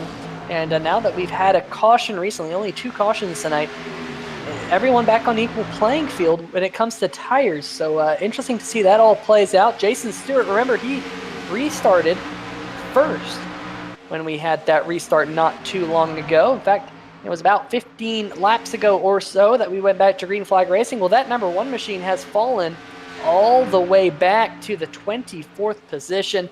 He has saved a set of Goodyear tires, though, so that is something that he can put in his back pocket and save for later. We do have tire limits here in the Hacksaw PC's Premier Series, and it is a long race, 300 miles, so maybe saving a set of Goodyear tires is not such a bad idea. We'll have to see how that works out for Jason as this race goes on. Some good side-by-side racing here between the number 52, Grant Brown, and Cody Spiker, and the number 17, Greg. This is a battle for the 11th position or so. A great side-by-side battle going on here. Jimmy McKee and Adam Jersky right there in the catbird seat if something goes wrong with either of these drivers. Grant Brown able to get the spot for the time being, so that will move Grant Brown into the 10th position as they cross the strike there, trying to track down his teammate Jordan Harnish in the 32. Good run, though, for these guys, especially the 19 of Cody Spiker. He had such a strong run going a couple of weeks ago at Talladega and unfortunately got caught up in a couple of incidents. So it was definitely not what he wanted after having such a strong run going in the number 19. Good to see him back in and out of the top 10 all day so far here today as they get around the slower number 33, who is a couple of laps down.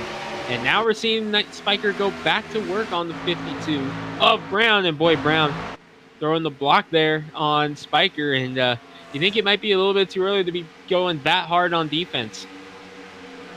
Well, I was actually just thinking about this a moment ago. Typically, we say things start to heat up, in the last half of the race. Well, that is true.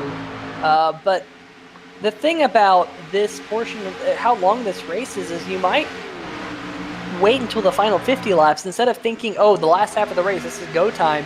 You might think of, well, this is such a long race, let's just wait for 50 to go and then start to make our moves, start to really go for it.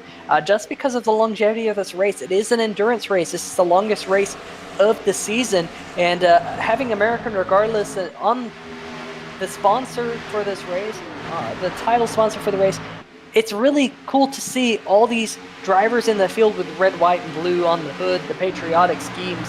Very cool to see that. I'm sure Mr. Leland, if you're still in the chat, that is something that is pretty awesome to see out there.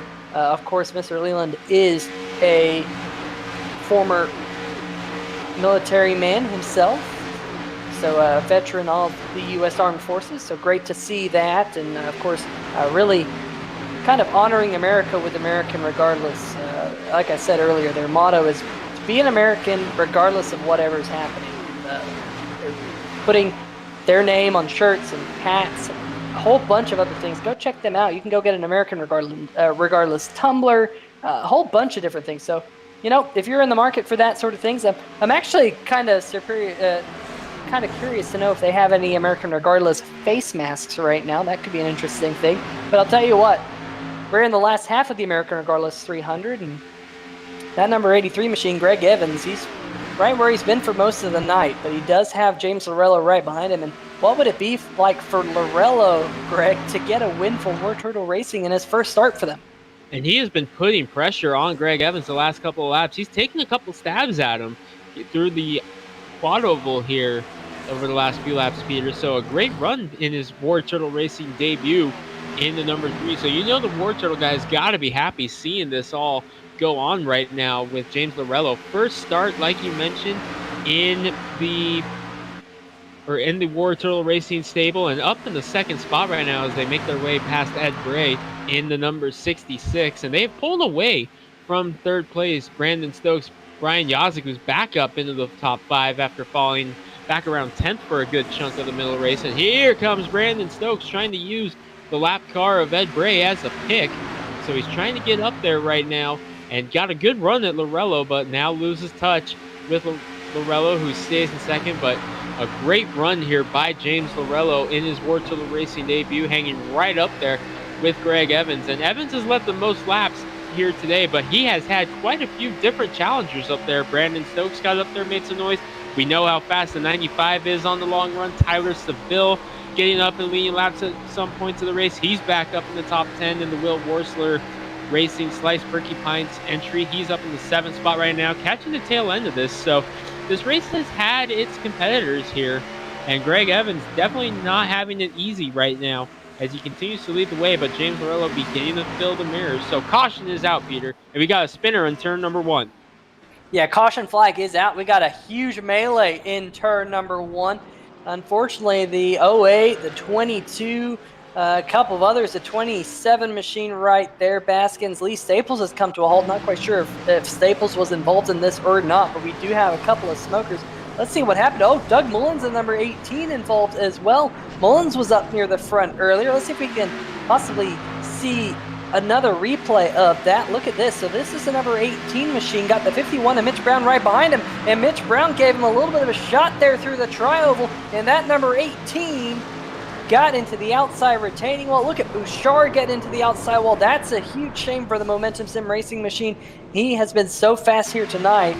And boy, oh boy, we are back under the caution flag here tonight. So caution number 3, and I'll tell you someone who's super happy to see this caution flag, the number 1 of Jason Stewart, because he wasn't all too far from going a lap down. Let's go on board with the number 18 of Doug Mullins, and the number 51 of Mitch Brown tried to do the pass in the grass here, folks, and Mullins just got a little bit of a shot to the left rear corner. He's done everything he can to save it, and unfortunately gets into that outside wall. And you can see that thing just got turned around. There comes Bouchard across Mullins' nose.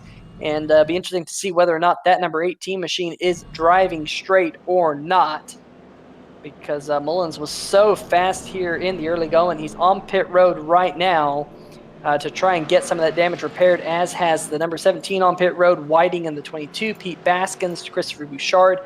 Jason Stewart, not surprised he's on pit road. We did see that the number 02 of Sam Crow was involved in that accident as well. He's now missing a front bumper, so hopefully he can get that repaired. But I'll tell you what, guys, it's a very interesting turn of events here, because this is really going to put things back in the hands of the number 1 machine of Jason Stewart. He's rolling off pit road right now. Now that he has fresher tires, and once he kind of rejoins with the field, we might be able to see if we can get a word with that number 1 machine, see what's going through his head, because I gotta say, if I'm Jason Stewart right now, I'm pretty happy. I'm gonna have a fresh set of tires, and all these drivers in front of me, they're on older tires. This is what we were talking about, Greg, that he had that in his back pocket, needed a little bit of luck to go his way. He's had it go his way. Pretty cool to see. It's good to see on the one of Jason Stewart that he has the fresh tires, but the question still begs, Peter, is that damage on the left rear of the one car, how much is that going to affect him moving forward here? We still have just under 80 laps to go in this race. It's a long way, and Stewart's going to be restarting in the 22nd position as most of the drivers stayed out. So yes, he will have those fresh tires compared to the rest of the field, as we got a good amount of laps on those tires, about 20 or so on those tires. But I still am worried about the damage on the left rear of that number 1 car of Jason Stewart. I'm not sure that 4 tires by themselves is enough to keep him up there with the likes of Evans, Lorello, and Stokes here on this run, even with the tires. Well, let's see if we can find out from him himself. Jason Stewart, Peter Horton 3Y TV booth. You had the freshest tires of all the cars in front of you now. You're back in 19th position. What's going through your head right now? You had a little bit of luck there when that caution flew. Luck's on my side. That's what's going through my head. So we'll see what plays out. I just got to be careful and make my way through the field. They're going to be a lot slower than me, but just going to be careful. Well, I can tell you right now that over the last 5 laps, Greg Evans was about 1.3 seconds slower than his fastest lap at the race. So you're going to have probably a second a lap advantage on these cars in front of you. How do you manage that? Just need to watch out, maybe run high. I don't know. We'll have to see how it goes. Just going to be careful and hope for the best. Well, we're definitely going to be keeping an eye on you here on 3Y TV, see how far you can make it up through the field with those fresher tires before we let you go. Any shout-outs? Yeah, just to my team and sponsors. Thanks, everybody, and try to put on a show. All right, well, that is the number 1 of Jason Stewart, and we'll let him get back to his 30 Bird Sim Racing crew. And it's going to be interesting to see, guys. I wouldn't be at all surprised if Jason Stewart kind of gets up to the front here pretty quickly, solidly into the top 10, because he's only down in the 18th, 19th position or so. Only 9 more cars to get up into the top 10. I'll be all surprised to see if Jason Stewart can get up pretty close to the front here in about the next 15, 20 laps. We will see, Peter, for sure. Lights out on the pace car, so field going to be back in the hands of Greg Evans. Oh, the number 9 of Brandon Stokes just turned right up in front of Yazik. What in the world just happened? Well, we'll have to see what happened. The pace car lights are going to stay on here for another lap.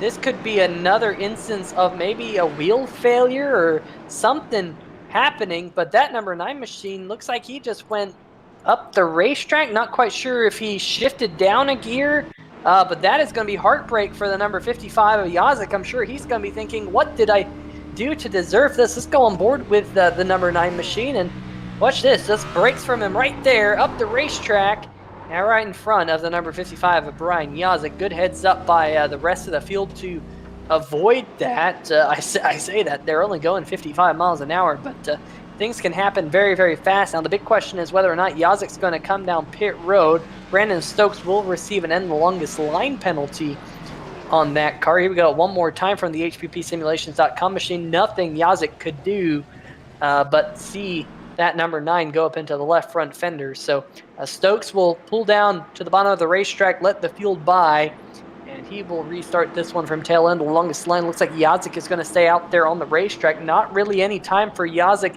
to come down pit road, get some of that damage repaired. So Yazik is just going to be crossing his fingers, knocking on wood that that damage is not super significant on that race car. But how things change very, very quickly here under caution, Greg. Yeah, that was bizarre. Brandon Stokes actually bringing it to pit road now in the number 9. So that's 2 very, very fast race cars that suddenly have damage, and Brandon Stokes on pit road getting damage repaired as he had a lot of it. So the number 9, have to say his night after having such a strong run could possibly be done here, as he's going to go a lap down, still on pit road in the number 9. Yeah, Brandon Stokes has actually taken his car to the garage, so tough break for Brandon Stokes. Not quite sure if that was a hardware failure or some other issue, but we're going to get set to go back to green flag as the pace truck is about to head onto pit road here. Race still in the hands of the number 83 of Greg Evans. How far can the number 1 machine get up through the field? That is the chat question. How far can the number 1 get through the field? He's restarting in the 18th position on the outside line, and the green flag is in the flagman's hand, and there we go. Green flag waving back in the air here at Charlotte Motor Speedway. A couple cars near the back of the field having a little bit of a slow start. I think that might have been the number 7 of John Jenkins who had to get down there. That number 7 pretty heavily damaged from earlier contact. It hasn't been Jenkins's night, currently in the 27th position. But back up the front, the number 83 has gotten to the race lead. And we are going to be single file here around Charlotte Motor Speedway up at the front. And I'll tell you what, Greg, looks like they're just trying to get sorted out once again, single file here early into this run.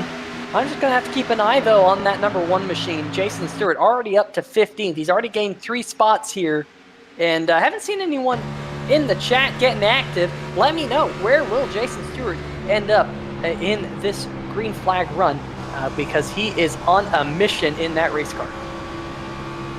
Keep an eye on the one of Jason Stewart. Brian Yazik, I'm keeping my eyes on the number 55, and he is doing a pretty solid job hanging in there right now, trying to shake the cobwebs out of the number 55. He's back now in the 5th position as Tyler Seville is going to get around him here. Not showing a whole lot of problems with the 55 right now. Definitely does not have the speed that he had at the start of the race after starting on the pole, but doing a good job hanging in there so far. I'm keeping my eye on the 55, though, to see what happens here in the next few laps and how much damage he has after the incident under caution with Brandon Stokes.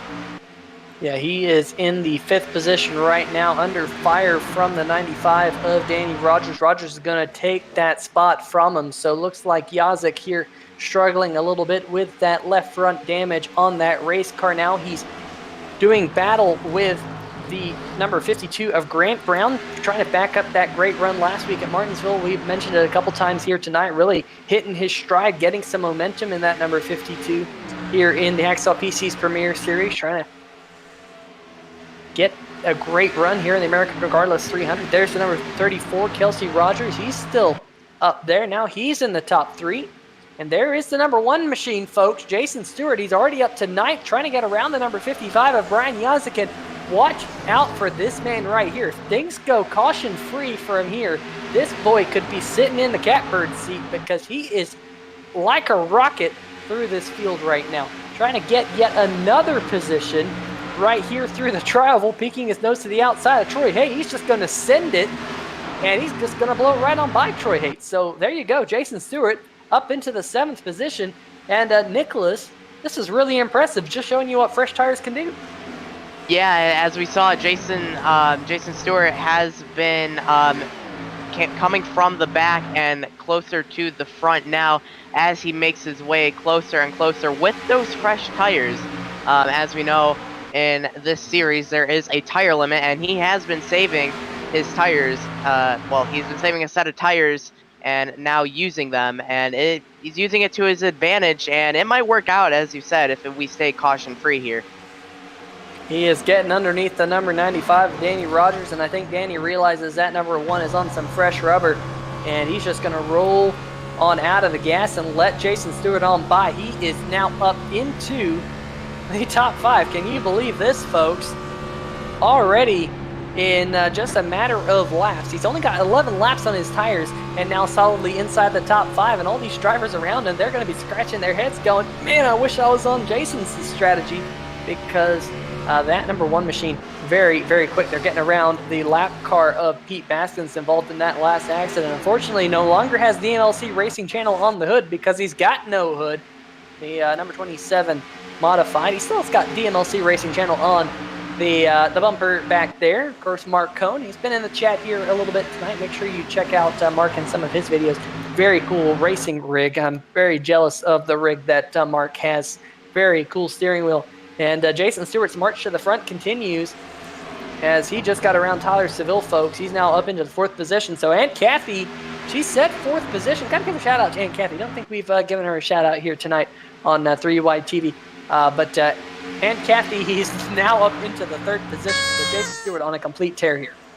Full send on that number 1 of Jason Stewart, getting around Kelsey Rogers for the 3rd spot, going now after James Lorello for 2nd. That number 1 surprised me, Peter. I was convinced that there was a little bit too much damage on the left rear for the number 1 to be able to pull this off, but not to be tonight. He has torn through the field. He is on the back bumper of Greg Evans in the 83, coming down to the bottom, and he is going to skyrocket to the lead here in the turn number 1. Wow, what a shot from the number 1. Took him about 10 laps to go from 19th to 1st. And I'll tell you what, this is the best feeling in the world, folks.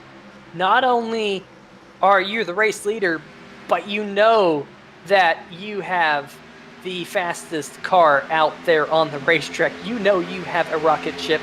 You have the best tires or whatnot. Man, I have been there before. I remember I did a race once upon a time at Milwaukee Mile, and I had a slightly different pit strategy to everyone else, and it worked out to my favor.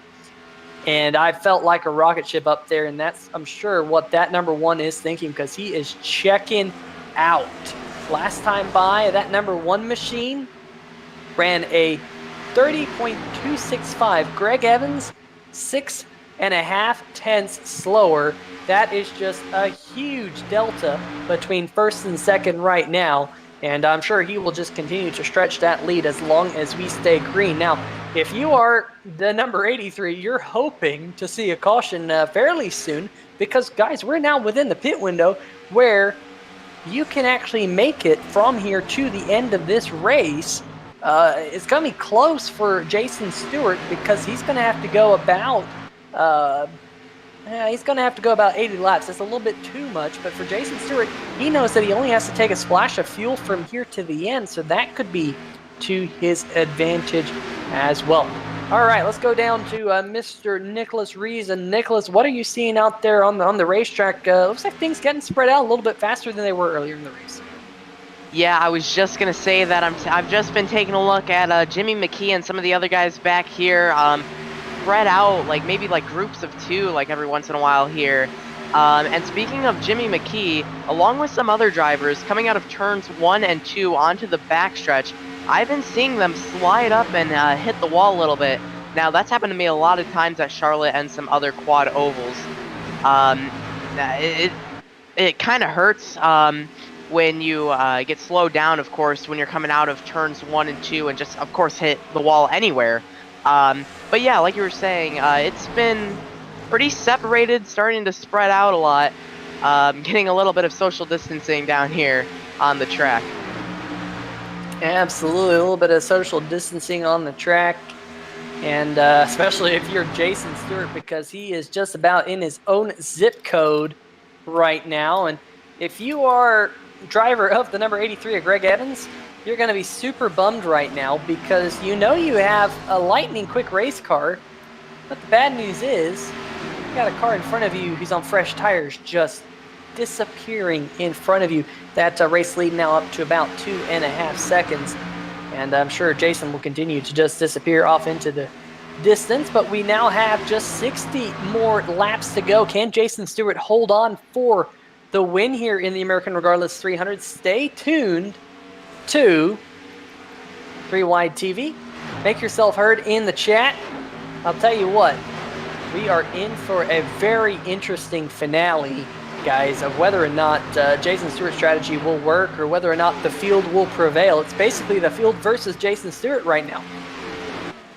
Jason Stewart on a tear right now already, 2.7 seconds ahead of Greg Evans. That is not to say there's not some racing and slicing and dicing going on, because back here it is getting dicey between Tyler Seville, James Lorello, and Danny Rogers. They come together on the backstretch right now. This is back for the 3rd, 4th, and 5th positions right now. Actually, 4th, 5th, and 6th, excuse me, as Kelty Rogers just ahead of them. But James Lorello, he is going the wrong way right now. Was up as high as 2nd earlier, was contending for the lead with Greg Evans before that caution came out and before the number 1 of Jason Stewart just went into Super Scion mode and roared through the field. But that number 3, something might be going wrong with him, and he might be either something going sour or he might just go into tire conservation mode, because he was falling outside of the top 5. Yeah, absolutely. It's interesting to see some different strategies out there on the racetrack. Lorello in that number 3 machine down in 6th right now. The Glassdoor Brewing number 3 War Turtle Racing machine right behind Danny Rogers. And what about Tyler Seville in that number 11 machine? Remember, after that green flag pit stop, that number 11 machine was around the 11th position. I remember when we did the through the field. But now he's gotten himself back up into the top 5. He's sitting in the 4th position right behind Kelsey Rogers, and Rogers has played this race really well with the strategy. So might we have a few other strategy mastermind moves here in the closing laps, because, well, these drivers do know now that the pit window is open. So will we see some drivers on pit road? I know Jim Foose, league owner and organizer, he always claims that he wants to be the first car on pit road for the final pit stop to get 4 fresh tires. So will we see that out of some of these drivers? We got Serenity in the chat saying, always enjoying myself, if you know what I mean. Just started watching. It's a great broadcast. Well, hopefully you are enjoying the broadcast. Brandon Stokes in the chat saying, just pure stupidity. Sorry to everyone involved. Definitely, I've been there, buddy. I know how that feels. Just you make a move like that. I lost control of the car under caution fairly recently, and I was like, oh my gosh, did I really just do that? It happens to all of us, so hopefully you can bounce back. Next week, we got Kansas Speedway, the Glassdoor Brewing 200.5-mile racetrack, 134 miles, brought to you by Glassdoor Brewing. Always going to be interesting. I love going to Kansas Speedway here on the iRacing Simulator because it races so different than a lot of other racetracks. High, wide, and handsome is Kansas Speedway. Always a good time. But we're here tonight, American Regardless 300. You can see that the sun has completely set now. The lights are bright here in North Carolina. And the number 55 of Brian Yazik, with that damage that he got under that last caution, he's now slid all the way back, guys, to the 15th position. And it looks like that damage is just a little bit too much to overcome, Greg.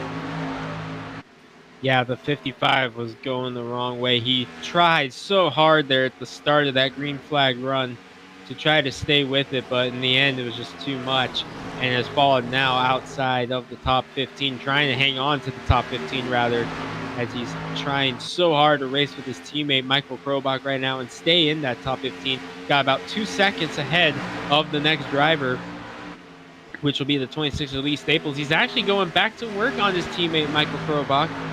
So the 55 of Yazik trying to get back going the right direction, but definitely quite a bit of damage on the 55 of Yazik. Meanwhile, up front, Jason Stewart was going to say he has evened out with Greg Evans because the lap times were nowhere near what they were, and the distance actually shrunk a little bit there. Greg Evans faster that time, so now the tire wear beginning to take effect on the number 1 of Jason Stewart. And this is going to be interesting, guys, because now you're in a position where the leaders can catch right back up to Jason Stewart. And if they can get a pit stop and get more tires before Jason Stewart can, that could be a long day. So I mentioned this a little while ago, but the number 1 machine of Jason Stewart, he pitted with 80 laps to go. If you're one of those drivers who want to split that final run in half, we might see Jason Stewart here on pit road for what might be the final pit stop here in about 10 laps. It's going to be interesting, though, to see how many drivers elect to use that strategy or not, though, because we've all seen this year in the Hacksaw PC's Premier Series that towards the end of the race, you start to get a couple of extra cautions, and coming down pit road a little bit too early could burn you and catch you a lap down. So it really is a poker game at this moment in time. And Jason Stewart sitting pretty up at the front, a 2.75 second lead. You know, is he just gonna stay up there? Is he gonna throw his cards in early? Is he gonna stay out? What's the number 1 machine gonna do? Interestingly enough, though, the number 83 of Greg Evans is actually slowly closing in on Jason Stewart. Over the last 5 laps, the number 83 has been averaging about 1/10 of a second faster per lap, so that lead has come down from over 3 seconds down to 2.5 seconds. So interesting to see that maybe the 1 machine starting to experience a little bit of trouble from that damage. You mentioned that earlier, Greg, that Jason does have some rear end damage on that race car, and maybe it's just such that the tires have transitioned to a point where that damage is now playing a big effect, and Greg Evans just slowly closing in just a little bit. Because remember, he does have fresher tires than Evans still, so in theory, in the perfect world, he would still not be having as much fall off as Evans and Seville and the likes behind him. But with that damage, once the tire wear began to take in, the damage might be causing it to be a little bit extra, and that's allowing Greg Evans to close in. It's gone from 3 seconds to 2.5. He's closed half a second in the last 3 laps.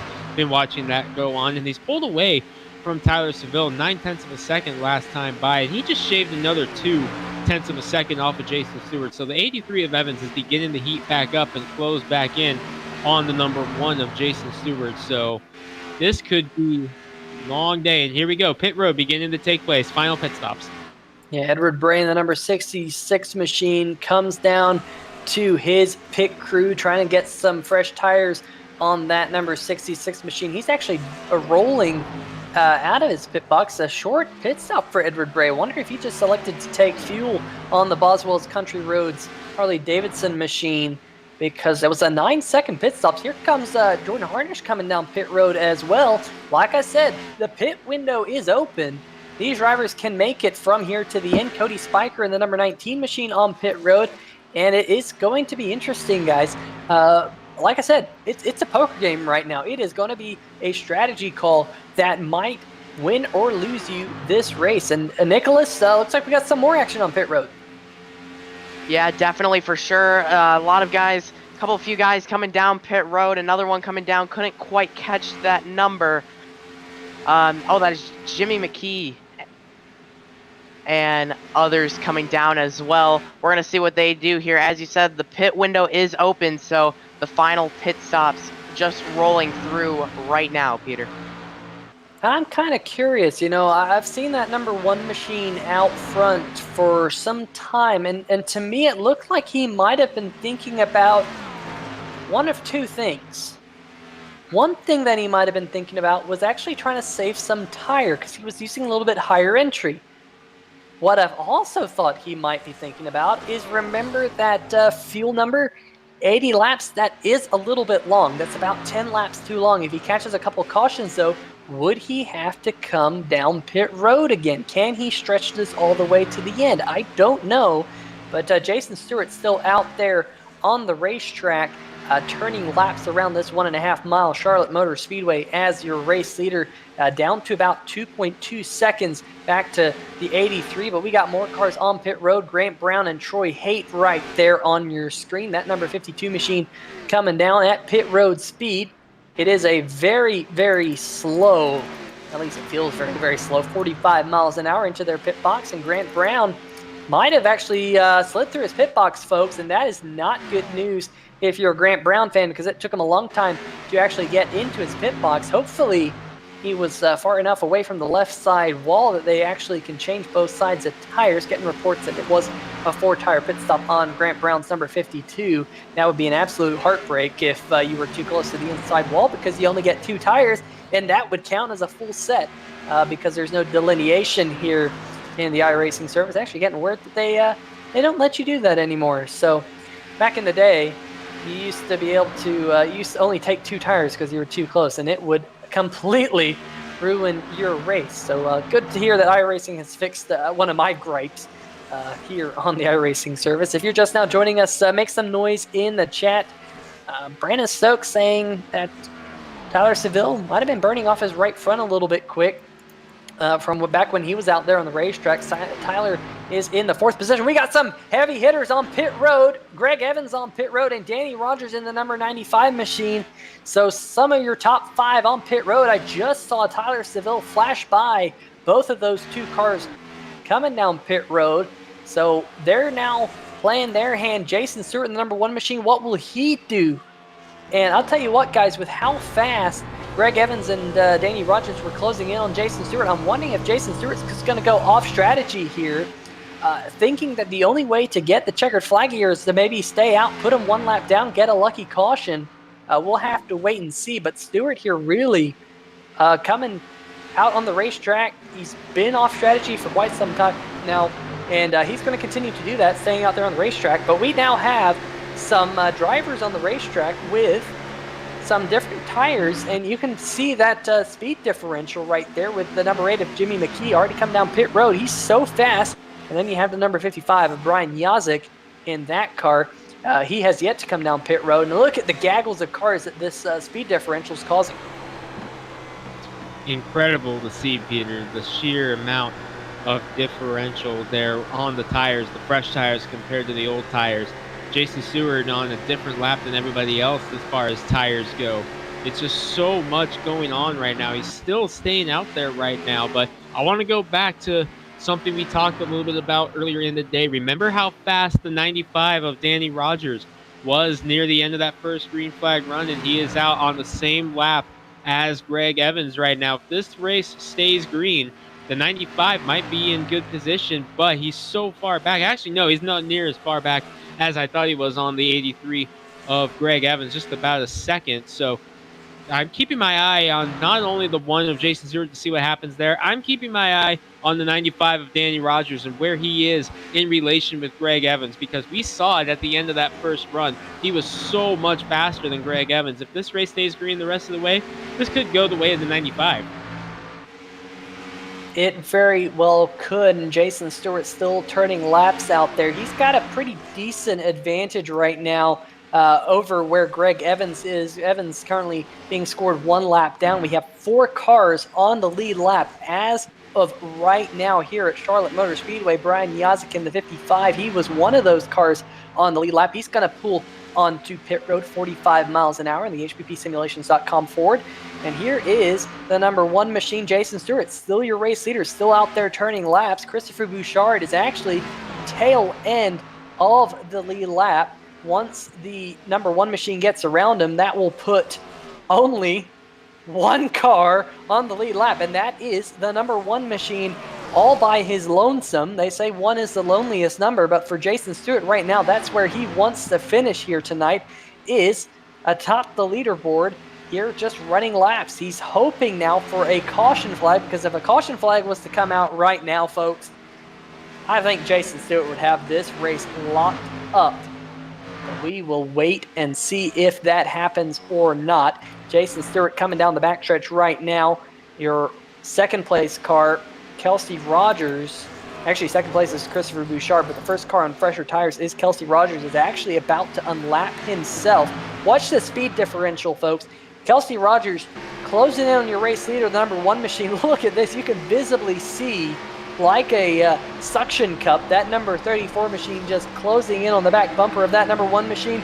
Kelsey Rogers will become the second car on the lead lap, but we are 3 wide coming out of turn number 2, and that's not what you want to see if you're the race leader, Jason Stewart there, Nicholas. No, not at all.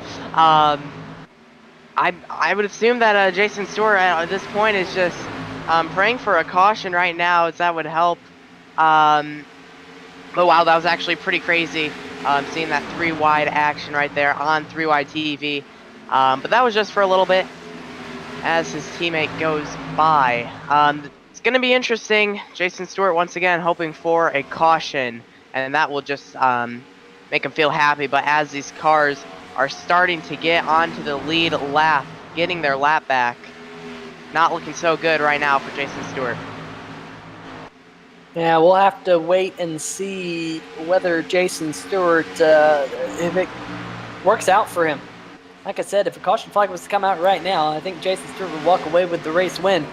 But if no caution flag flies, Jason Stewart could finish well down the running order, because remember, once he's got fresh tires on that car, he will be the fastest car, but he will only have a few laps to close in on the cars around him. He won't have enough time to make that up. And here he goes, coming down pit road right now. He's seen enough of the racetrack, and Jason Stewart going to come down 45 miles an hour. Did a good job of getting to his pit box, or getting to pit road, I should say. Now we will see if he can back that up with getting to his pit box nice and neatly. We'll have to see. Comes into his pit box here. Does so, hits his marks nice and well. And he's going to take 4 fresh Goodyear tires, and he will have about 30 laps to turn them up. Now, got to say, if he gets another caution, remember what he did with fresher tires before. He was able to smoke all of the cars in front of him. So if he gets another caution, even though he's going to be a little bit further back, we'll have to see where he cycles through. You see that number 1 machine dropping like a stone on the left-hand side of your screen in the ticker, already down to the 10th position. That's just how much staying out there on the racetrack will do for you. But we have a battle for the race lead now between the 34 and the 83, and the 83 of Greg Evans going back to the race lead. He's led the most laps here tonight, trying to close this one out, get his 5th Hacksaw PC's Premier Series victory in the longest race of the year, the American Regardless 300. And Greg, interesting to see that the number 1 machine decided to come down pit road when he did. I kind of expected him to stay out. He had probably about 15 more laps of fuel. You think he might have made the wrong move there, or do you think kind of stop the bleeding and see what you can go? And if you do get another caution, you have fresher tires to try and pass the cars in front of you. Honestly, I like him coming there when he did, and here's why.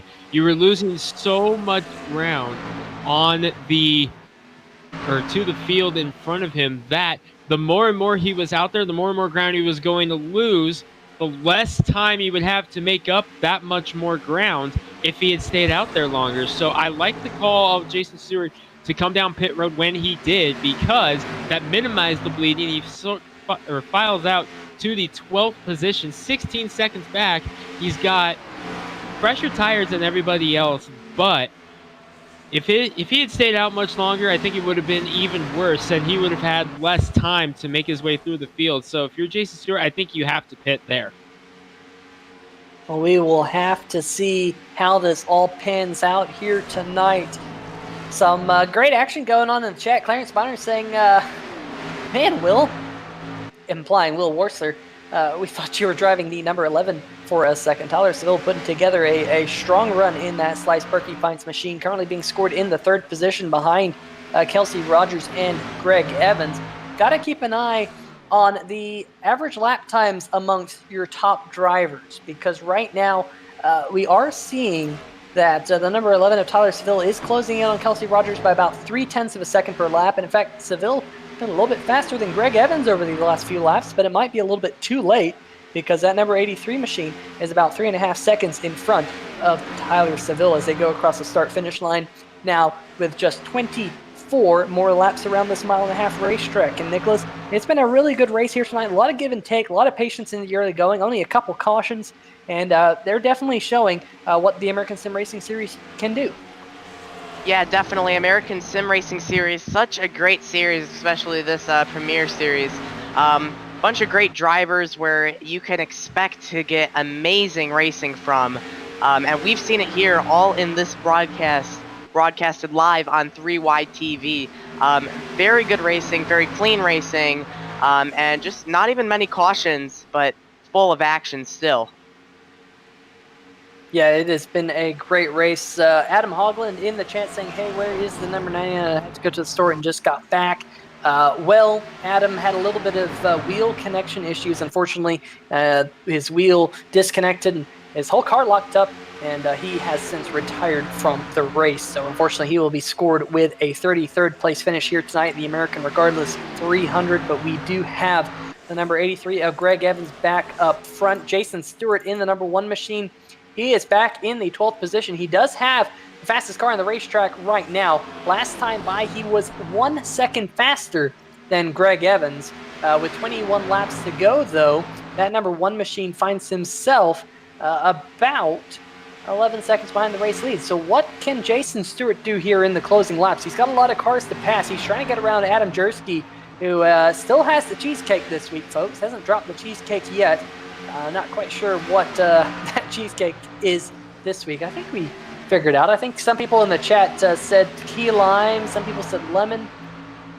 But anyway, nonetheless, Jason Stewart trying to get himself back up into the top 10. Just got around Jersky for the 11th position. Next car for position for Stewart would be the car right in front of him. Well, actually, excuse me, 2 cars in front of him.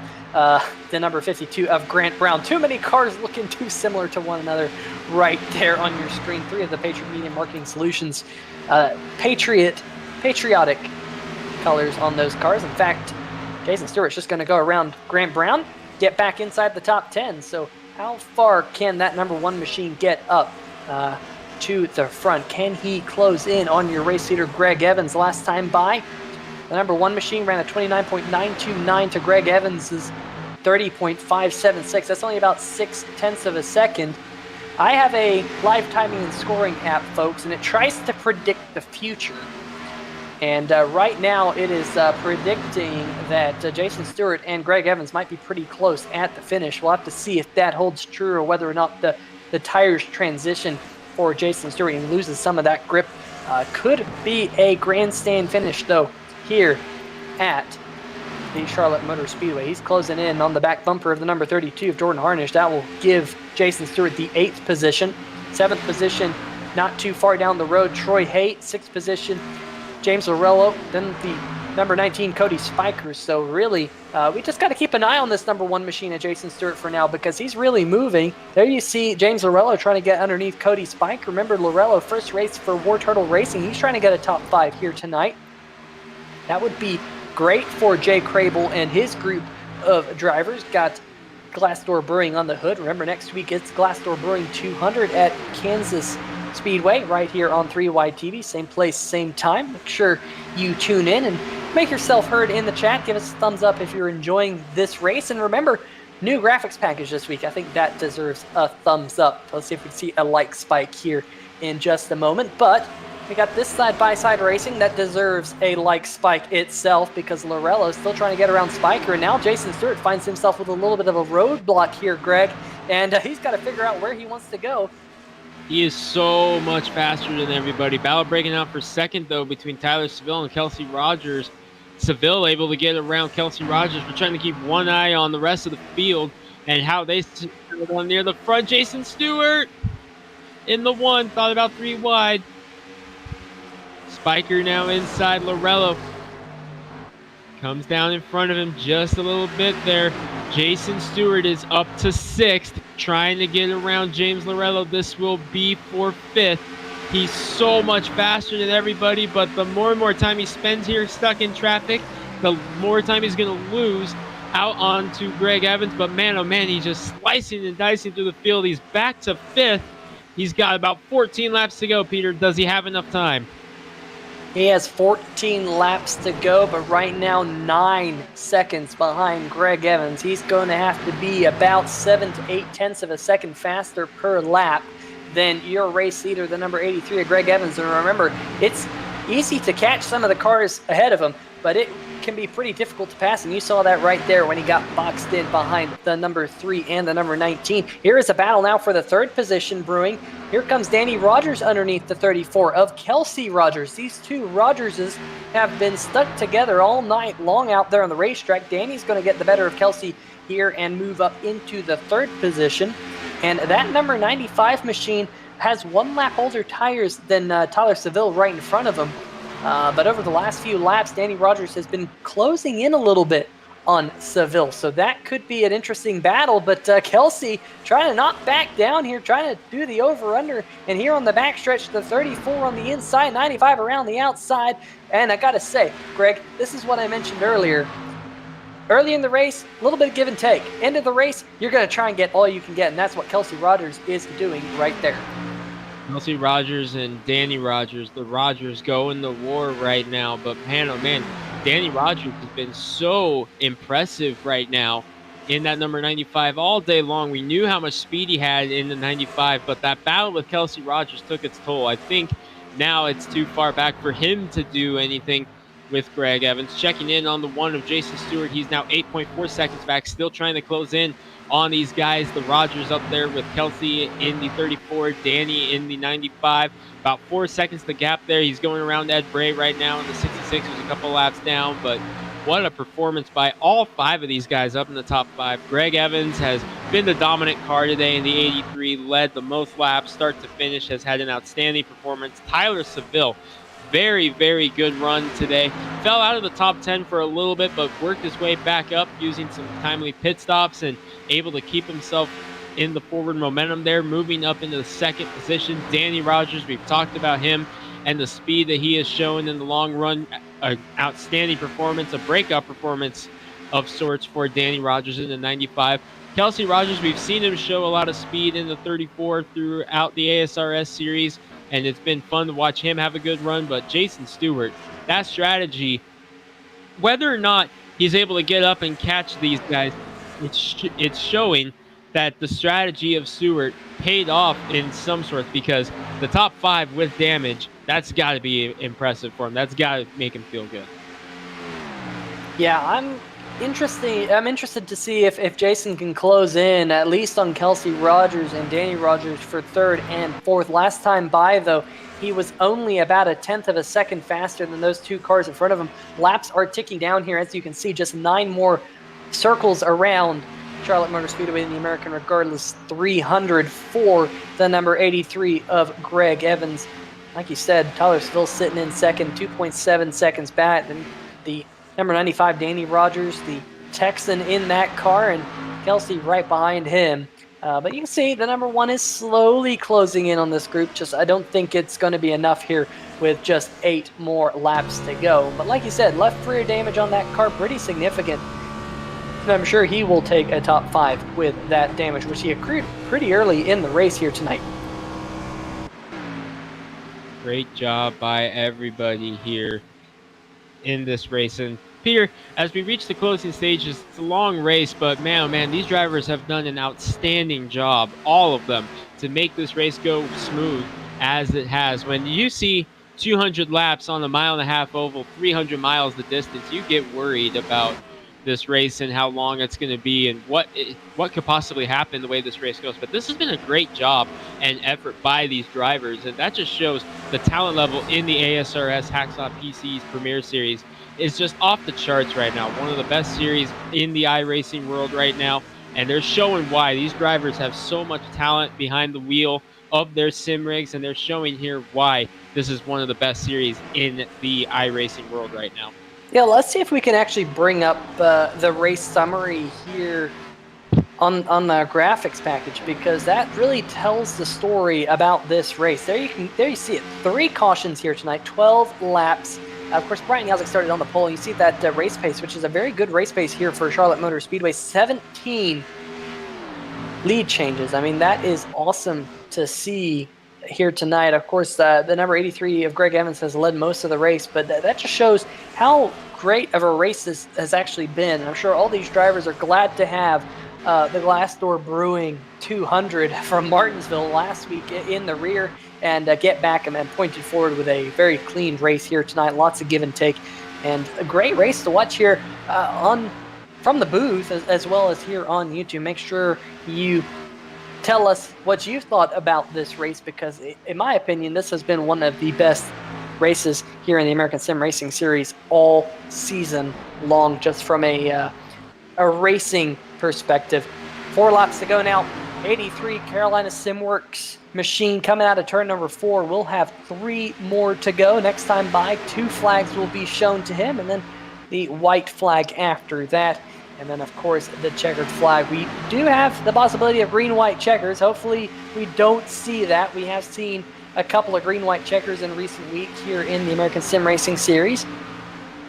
Surprisingly, we didn't see one last week at Martinsville. I think everyone in the chat said we were going to see a green-white checker at Martinsville, but we did not, which was a great sight to see in what was a fantastic win for David Washington, getting his debut win, not in tonight's field here at Charlotte Motor Speedway in the American Regardless 300. I'll tell you what, Greg Evans definitely showing us how it's done. And remember, folks, Greg Evans last week got runner-up at Martinsville, what could have been almost 6 wins. This would be number 5 if he can get just 2 more laps around this place. And Nicholas, has been a great race here tonight, but any standouts for you amongst his top 10? I mean, really, the whole field has been quite a standout for me. I mean, like, they've all been racing clean. Definitely much cleaner than what we've seen last week at Martinsville, that's for sure. As Greg Evans comes to get the checkered flag here. The checkered flag that he's looking to see. And it's been a long race. And here we have Greg Evans closing it up for us as he comes to take the checkered flag, going across the start-finish line, taking home the win here at Charlotte Motor Speedway. Definitely a fun one and a long one to watch. Absolutely. Greg Evans showing once again that he knows how to get it done here on the mile and a half. So, I remember talking to him last week at Martinsville, and he said, yeah, you know, I kind of like the mile and a half. They're okay. But here again, getting another win on one. Got the win back at Atlanta Motor Speedway. That's another mile and a half.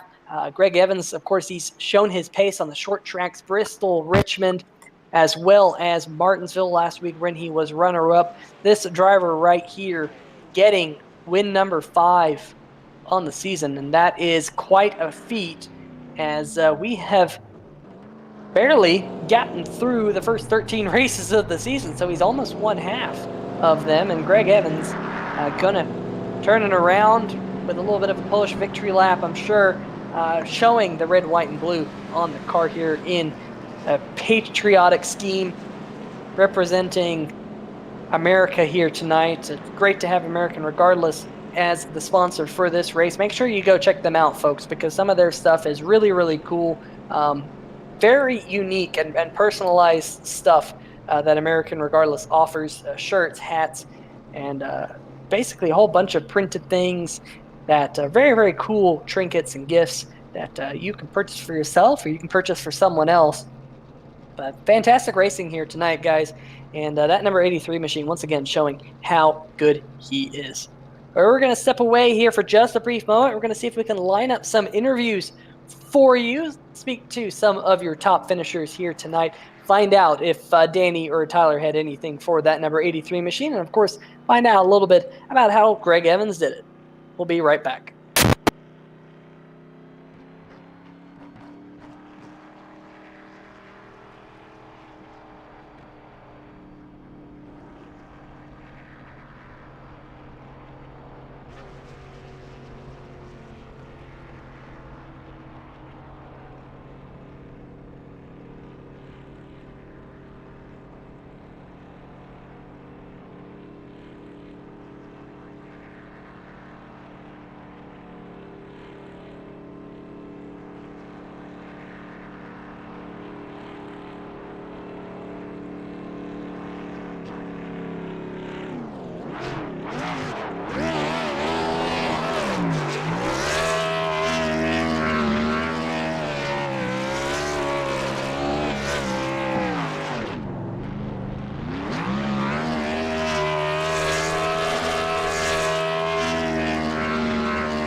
Life happens everywhere.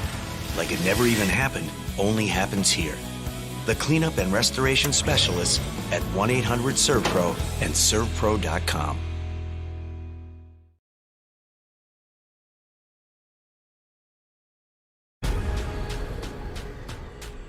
The most realistic online racing sim ever made. This is iRacing. Detailed laser scan tracks, fully dynamic real-world cars, and over 50 series to choose from.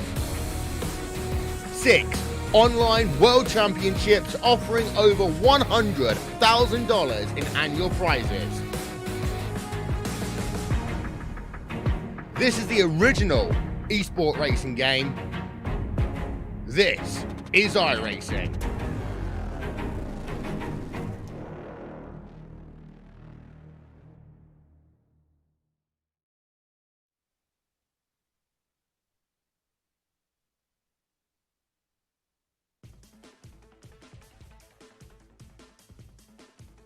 All right, folks, welcome back to Charlotte Motor Speedway. The American Regardless 300 has come to a conclusion and the track has fallen silent.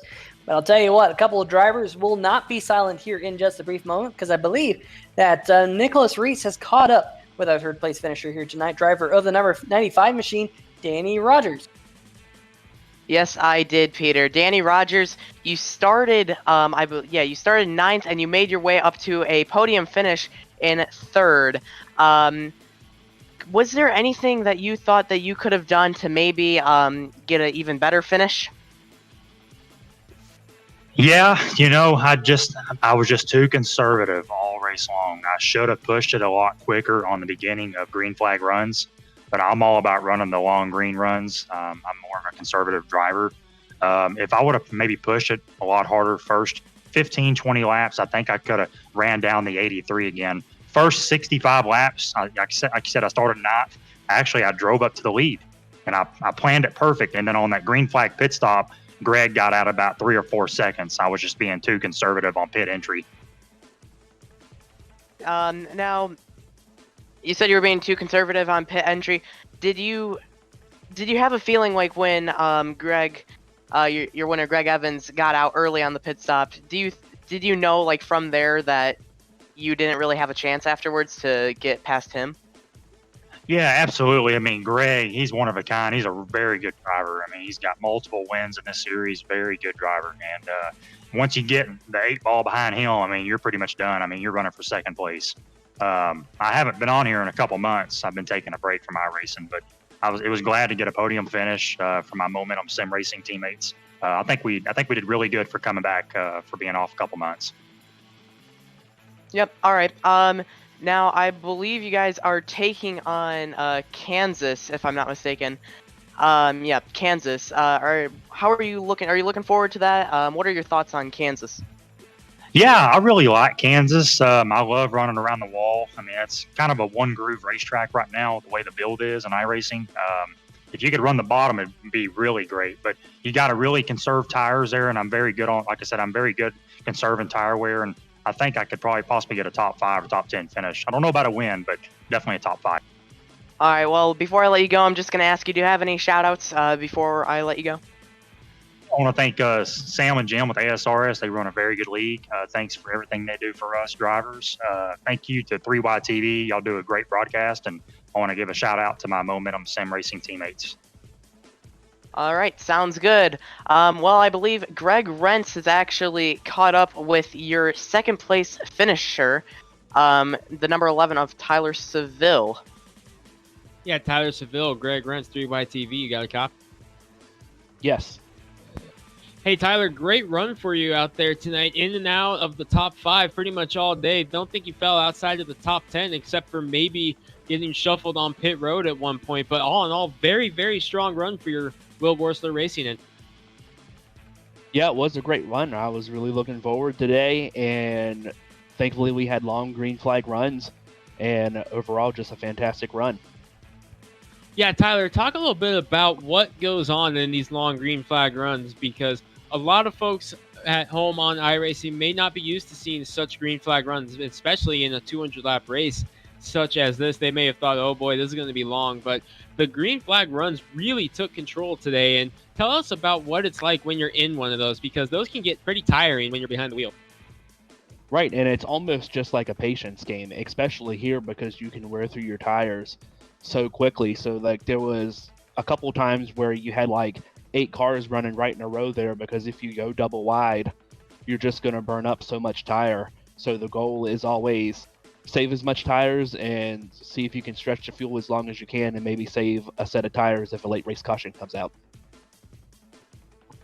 Well, Tyler, you definitely showed that on the long run you have some speed here, coming home in a second place tonight and in and out of the top 5 all day. That had to feel good. But next week we're headed to another 1.5 mile track, but a little bit of a different layout as we head to the rolling hills of Kansas. So it'll be interesting to see a transition perhaps from this form of 1.5 mile oval Charlotte to Kansas next week. Yeah, absolutely. Hopefully this momentum that we created tonight carries over to next week and we have a good run too. Well, Tyler, a second place and some momentum built for Kansas next week, and we know you have some shout outs you want to give. So yeah, absolutely. First, thanks Slice Pizza Bar, Perky Pints, and then I have a new sponsor on the back bumper, the Bold Bikini. Check that out online. All right, that's second place, Tyler Seville. Great job today. Thank you. And I believe that Peter Short has gone down to victory lane and caught up with a guy who has a great first name. He's down there with our race winner, Greg. That I am. And Greg, it wasn't one of the Surf Pro Wheelman Showdown races tonight, but it doesn't matter because you're back in victory lane here in the American Regardless 300, and you will receive either a hat or a t-shirt of your choice from American Regardless, I do believe. So pretty cool there that you will have that option, receiving a little bit of American Regardless swag here in this patriotic race. Lots of red, white, and blue out there in your Carolina SimWorks machine. Looked really, really good out front because you were out there all night long. Tell us a little bit about it. Yeah, man, we had like a really good car. I felt really good during practice. The first run, I kind of wore my tires out a little bit. I learned a lot from that. The rest of the race was pretty clean. It was good. We got some long green flag runs there. And like I said, I learned a lot from that first run. And whenever the 95 caught me, I knew I had to do a little better job at saving tires. So that's what we focused on the rest of the night, and everything just kind of fell in place and was able to get another win. Yeah, it was a fantastic race to watch from up here in the booth. I know last week Martinsville was a little bit frustrating, I know, from the driver's seat after all the cautions, but how nice is it to kind of bounce back with lots of green flag running and a lot of give and take out there tonight? I saw a lot of drivers express patience here, especially in the early portion of the race, and then of course right there at the end it did start to pick up with some hard racing. But how nice is it from a driver's perspective to get all that green running?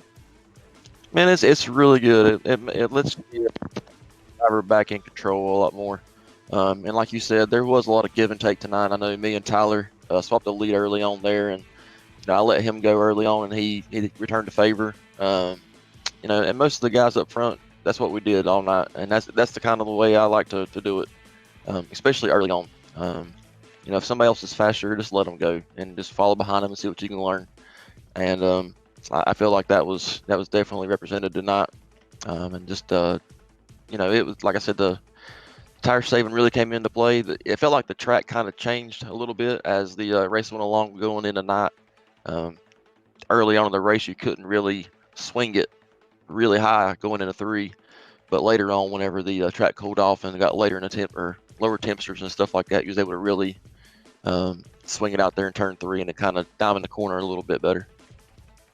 Yeah, it was pretty awesome to see the track condition from late afternoon to the darkness here tonight. Next week, we go to a D-shaped 1.5 mile racetrack. And I know you said 1.5 mile racetracks are not exactly your favorite racetrack, but it's a unique 1.5 mile racetrack, Kansas Speedway. You run up near the wall for a good portion of that racetrack, and it gives it a different flavor. Do you enjoy running up close to the wall and kind of flirting with it every lap?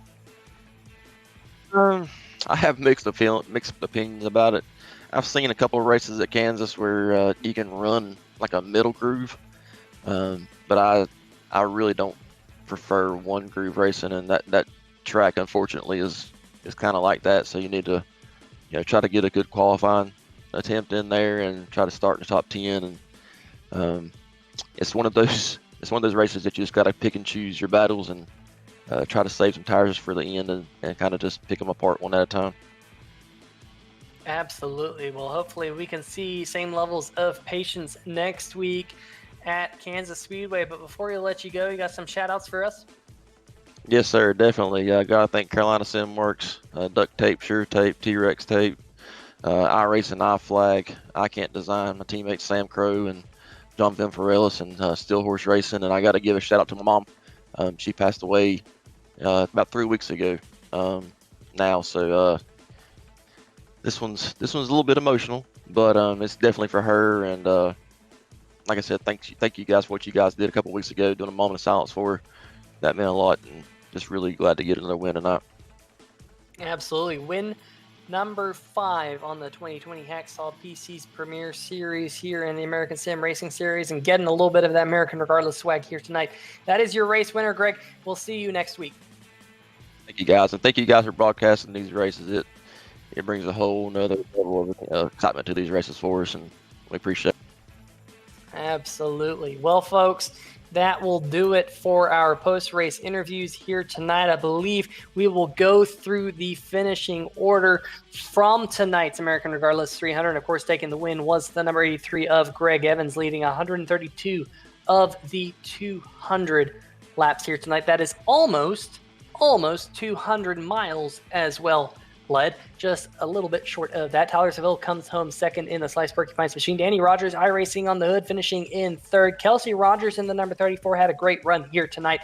Made a little bit of a strategy call middle of the race to get him up near the front. He finishes in fourth. Jason Stewart, what could have been if things had just turned out a little bit differently for that number 1 machine. But definitely, I'm sure he'll be happy to walk away with the top 5. James Lorella, strong run in the number 3 machine. Troy Haight, pretty quiet night for that number 28 machine, but he was around the top 10 for most of the night, coming home in 7th. Cody Spiker, great finish for him as well in 8th. In the number 19, Grant Brown had a great run last week at Martinsville, top 10 here again tonight. Jordan Harnish rounds out your top 10 with the number 32 machine. And Greg, who finished in the 11th position? Oh, my guy with the cheesecake, Adam Jersky, comes home in the 11th. Kept that cheesecake intact tonight, and looking forward to seeing if I could get a slice or two of that after he finishes 11th tonight in the Beef Jersky's Cheesecakes entry, with Jimmy McKee driving the Jim Foose Special in 12th. Final 2 cars on the lead lap were the HPP teammates, Brian Yazik and Michael Krobach, finishing 13th and 14th. And Yazik had so much speed after starting on the pole. Was unfortunate to see what happened there, but still recovers for a lead lap finish. First car 1 lap down, the number 17 of Richard Stallings rounds out the top 15 there in 15th. Mitch Brown, the all-star winner, just not his night here at Charlotte. He finishes in 16th position with Lee Staples, Edward Bray in the 66th, 17th, and 18th, and then rounding out the top 20, Todd Kirkwood in the 86th, and Michael Whiting finishing up in the 20th spot in the 22, Nicholas. Finishing up 21st, the number 10 of Nick Curling, by the way, great first name there. And in 22nd, number 7 of John Jenkins, who started 19th, finished 22nd, of course, and in 23rd, the number 33 of Tony Schoen in, yes, I don't know where I was going with there, 23rd. Finishing up 24th, number 14 of Brad Lee, who started 31st, made his way up a few positions, and finishing 25th, number 76 of John Gallagher. 26th, number 4 of J.R. Bash. 27th, number 43 of Richard Fletcher. 28th, the number 27 of Pete Baskins.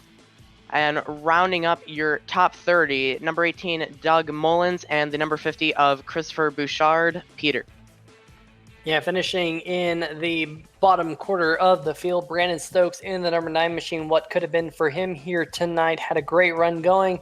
Sam Crow in the 02 coming home 32nd. Got involved in a pretty heavy accident in that car. Quite a bit of damage, and he took it to the garage. Clarence Bonner in the number 99 had a little bit of hardware trouble with his steering wheel disconnected, and he finishes 33rd. Ty Hester in the Glassdoor Brewing Machine coming home in 34th. Steve Buhala, Hulko Enercon Machine finishing in 35th.